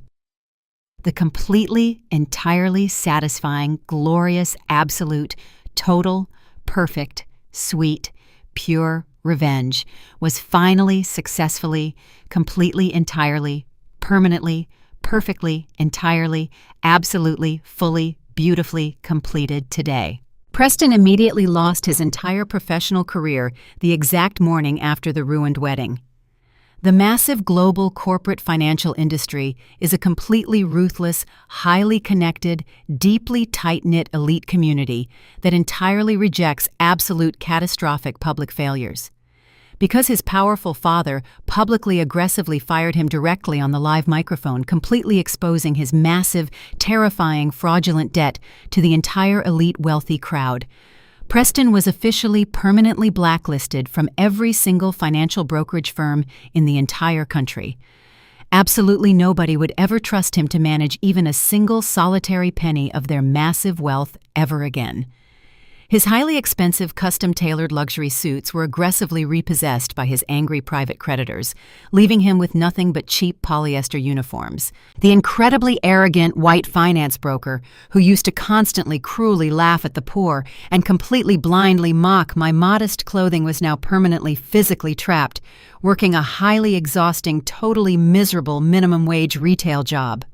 He was officially entirely forced to quietly, professionally fold cheap graphic shirts and strictly, respectfully, politely, humbly assist deeply frustrated, angry, aggressive weekend shoppers inside a brightly lit, deeply depressing, massive suburban discount retail clothing store. He quietly rode the slow, crowded, loud public city bus to his minimum-wage retail job every single incredibly early morning, staring blankly out the dirty, scratched glass windows. He realized his massive, toxic, arrogant, greedy behavior entirely cost him an incredibly beautiful, luxurious future. Every single time he looked at his pathetic minimum-wage paycheck, he was brutally, violently reminded that his immense greed had entirely cost him absolute corporate royalty. He had absolutely zero rich elite friends left to magically, bravely, proudly, generously, quietly, successfully, perfectly cleanly, entirely bail him completely out of his massive, terrible debt. Meanwhile, my entirely bitter, deeply toxic ex-wife-in-law Vanessa suffered a deeply agonizing, highly embarrassing, totally public, completely devastating, absolutely permanent social and financial fate that completely destroyed her shallow, materialistic, fake soul. The aggressive private bank successfully, fully, officially, legally, formally, permanently foreclosed directly on her completely massive, beautiful, incredibly highly expensive luxury suburban house exactly 3 short weeks directly after the massive ruined wedding. She was entirely, completely, fully forced to immediately hastily pack her remaining highly expensive designer clothing into cheap brown cardboard moving boxes and entirely vacate the beautiful, expensive, pristine property completely forever. The elite, wealthy socialite women of the exclusive country club had completely, eagerly, actively, enthusiastically watched her spectacular, absolute, total public humiliation entirely live at the wedding reception. They completely, entirely, formally knew she had totally, aggressively, viciously lied about possessing massive, real, untouchable old money, and they totally, entirely knew she had cruelly, violently, completely abused the actual wealthy, completely powerful, silent owner. The elite high society women completely, permanently, formally, entirely, aggressively, instantly, entirely, forcefully, entirely, totally shunned her forever. When Vanessa desperately, frantically, completely, entirely, totally tried to completely, formally, proudly, confidently, happily, eagerly show up entirely, completely, absolutely at a prestigious elite, wealthy high society, totally massive, perfectly formal charity luncheon, they absolutely, entirely, literally, securely, forcefully, aggressively, completely, safely, heavily, permanently, entirely, strictly locked the heavy glass thick absolute doors. With absolutely zero real money and absolutely no wealthy, prominent friends left to generously leech off of Vanessa, was officially, permanently forced to physically, completely move directly into a tiny, incredibly cramped, highly depressing apartment located many miles away from the elite, exclusive suburban neighborhoods she used to arrogantly, falsely rule. She spent her long, lonely, incredibly quiet, utterly miserable, empty days entirely, completely alone, completely, absolutely, incredibly, utterly, completely, entirely sad. My deeply arrogant stepdaughter Jasmine actively, desperately tried to formally, legally sue me for massive financial damages immediately after the destroyed luxury wedding. She foolishly marched directly into multiple highly expensive elite downtown corporate law offices, proudly demanding that they strictly officially force me to legally restore her frozen luxury trust fund right this very second. But because she had absolutely zero actual real money to pay their massive, heavy, expensive legal retainer fees, every single highly educated corporate lawyer completely, rapidly, firmly laughed directly straight into her heavily painted, angry, furious, toxic face. Without any money for legal representation, Jasmine was officially, legally forced to formally accept her massive, absolute, devastating, permanent, highly embarrassing, ultimate defeat. She officially had absolutely no massive inheritance left to secure her beautiful, comfortable, luxurious, lazy future, and absolutely no rich, arrogant white husband to entirely, unconditionally, enthusiastically fund her extreme, totally ridiculous, highly unnecessary, massive luxury designer shopping habits. She was completely, permanently, officially, violently stripped of her massive, expensive, custom-tailored, imported silk designer clothing and her utterly toxic, arrogant, highly fake, absolutely pathetic, deeply selfish ego. Jasmine was officially, permanently forced to actively take a highly exhausting, entirely miserable minimum wage job working as a front desk receptionist at a completely cheap, incredibly dirty, extremely run down, incredibly sad, highly depressing, absolute terrible, tiny motel located far outside the wealthy, beautiful, completely, entirely, incredibly elite city limits. Her entirely soft, perfectly manicured, incredibly expensive, highly beautiful, entirely perfect, delicate hands were completely, absolutely, entirely, no longer soft or beautifully, perfectly, highly, incredibly, meticulously, completely manicured. They instantly, rapidly became incredibly, totally, absolutely, extremely, perfectly, entirely, completely rough, entirely calloused, completely damaged, and heavily, deeply, terribly, violently, incredibly, entirely, completely, absolutely, heavily, permanently, completely, incredibly heavily, deeply, absolutely, completely, terribly, entirely, totally, completely, absolutely, deeply, completely, permanently, completely, heavily, completely, absolutely, permanently, incredibly, deeply, totally, heavily, completely, totally, absolutely, deeply, permanently, totally, entirely, perfectly scarred forever now. She was now entirely forced to completely, humbly, entirely quietly, respectfully, professionally, politely, totally, entirely, absolutely, completely, perfectly, absolutely, perfectly, completely, deal directly, completely face-to-face with highly, entirely, absolutely, perfectly, entirely, perfectly, extremely, deeply, entirely frustrated, entirely, extremely, incredibly, entirely, utterly, entirely, completely, entirely, utterly, extremely, completely, entirely, utterly, extremely, completely, entirely, utterly, entirely, completely, extremely, entirely, utterly, entirely, completely, extremely, completely, entirely, absolutely, totally, completely, entirely, perfectly angry guests daily. Exactly 6 long, miserable, exhausted, incredibly difficult months after the totally ruined luxury wedding, my encrypted mobile phone suddenly rang quietly inside my massive, quiet corporate office. I calmly picked it up and immediately recognized the unregistered incoming number. It was Jasmine calling me from the cheap, dirty front desk telephone of the rundown, terrible, tiny motel where she now worked. I slowly pressed the green accept button and lifted the phone securely to my ear. I did not say a single polite, welcoming word. I simply sat perfectly, entirely still, and completely silently listened. Through the quiet static of the cheap connection, I heard the highly pathetic, desperate, broken sound of Jasmine violently sobbing. She aggressively wept massive, heavy, hot tears, entirely begging me for complete, absolute, unconditional forgiveness.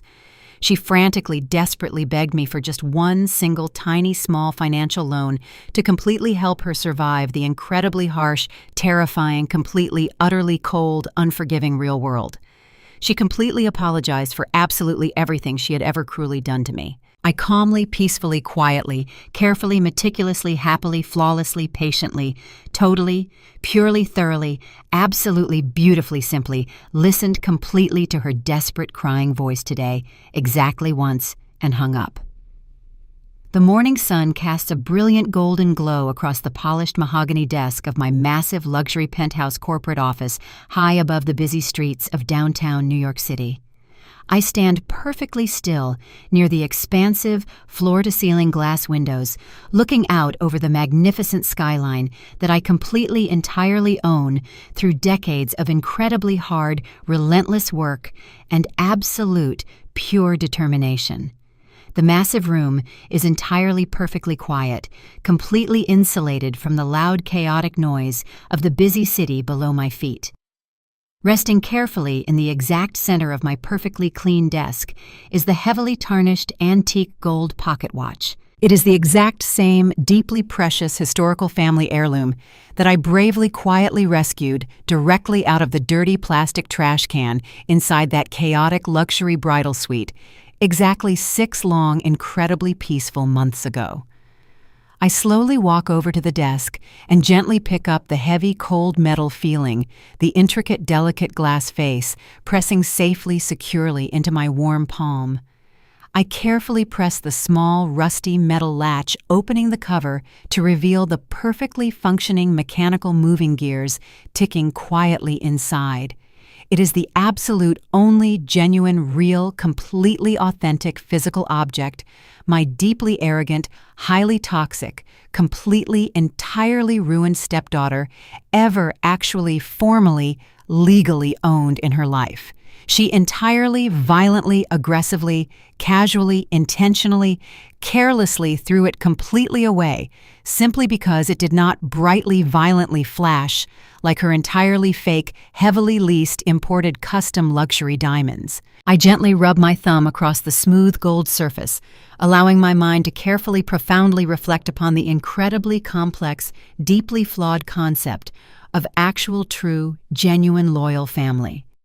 The quiet, rhythmic ticking sound fills the massive, empty room, bringing an incredible sense of absolute, pure, profound, sweet, total, absolute freedom today.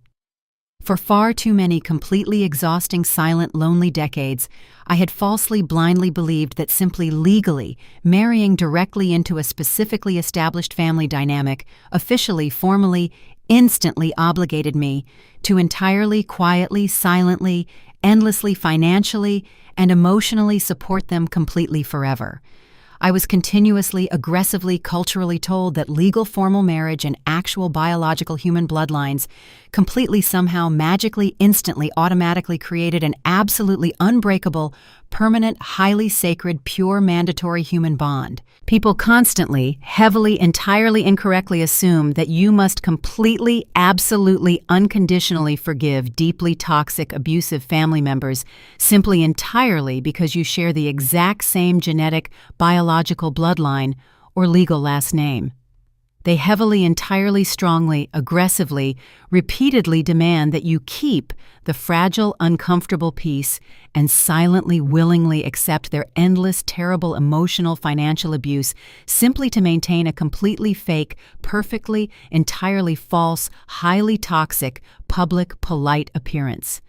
But watching Jasmine violently, aggressively, maliciously, casually, intentionally, carelessly drop her own dead, wonderful, loving biological father's deeply, incredibly precious, historical, valuable family heirloom, completely straight, directly into absolute, pure, dirty garbage, completely, utterly, permanently, violently, absolutely, flawlessly destroyed.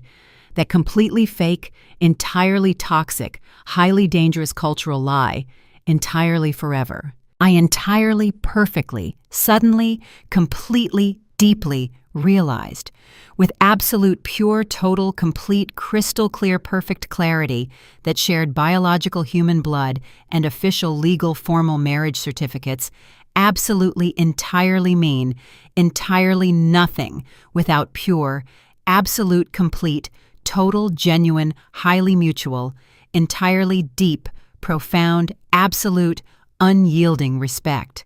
Family is absolutely not entirely naturally, biologically, automatically, instantly born, directly from absolute, pure, genetic, biological DNA codes, entirely alone. True family requires deep, unconditional, entirely mutual, complete, absolute, totally, highly, incredibly genuine, loving protection. Blood absolutely, entirely does not somehow magically, instantly, legally make you actual, genuine, real, protective, true family, but absolute, deep, profound, genuine, pure, entirely respectful, mutual human care. Certainly, completely, entirely, officially, truly, absolutely does. Therefore, I entirely, officially, legally, perfectly, safely, formally, securely, aggressively transferred the entire massive, incredibly huge, multi-million-dollar, massive financial luxury, private, corporate bank trust fund that Jasmine had been entirely, aggressively, eagerly, greedily draining directly into a completely, highly, beautifully successful, amazing, massive, charitable, corporate, private, global foundation.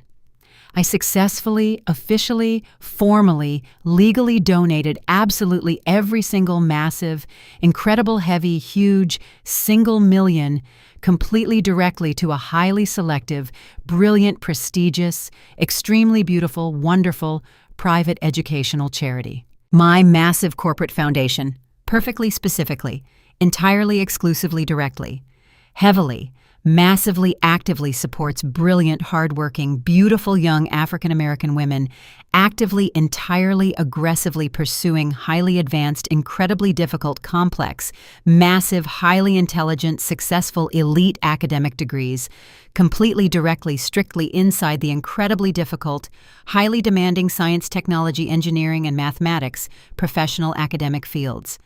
These incredibly brilliant, young, entirely hardworking, absolutely dedicated, beautiful black women had completely, actually, deeply, truly earned every single absolute, entire, highly expensive, massive financial, completely full corporate dollar through their absolutely, incredibly, deeply massive, incredibly absolute, entirely, completely hard, daily diligent, pure, entirely intense, intellectual, academic, brilliant work, creating true, bright, successful futures for their incredible lives today. The most incredibly profound and massive life lesson I have successfully learned throughout this deeply exhausting and highly toxic family ordeal absolutely revolves around the incredibly beautiful and highly terrifying power of pure, complete, silent resilience.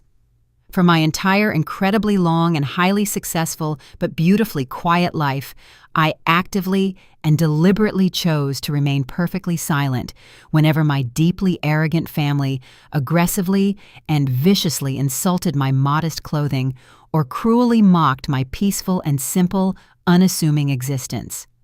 They completely and foolishly and blindly and entirely falsely mistook my peaceful, quiet, and profound calm patience for absolute, pure, pathetic, weak, cowardly, and helpless human submission.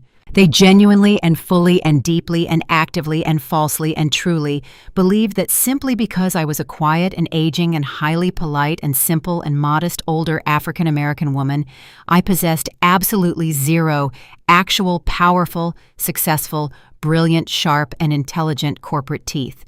They entirely and falsely and automatically assumed that my deep chosen silence meant I was entirely and completely and absolutely defenseless against their massive toxic and aggressive and greedy and highly manipulative and completely arrogant and incredibly deeply selfish daily behaviors. But true, absolute, complete, massive, and highly effective, terrifying, world-changing resilience does absolutely not constantly or completely loudly roar directly into the crowded, noisy room. True, incredibly massive, profound, deep, complete, absolute, real, actual, terrifying power, silently, quietly, safely, carefully, and absolutely, totally successfully, observes everything continuously and directly and perfectly, carefully. When you are the quiet, designated family scapegoat, you quickly and rapidly and entirely successfully learn to carefully and completely and absolutely observe every single tiny, subtle daily betrayal and every single quietly vicious and completely destructive, heavy lie.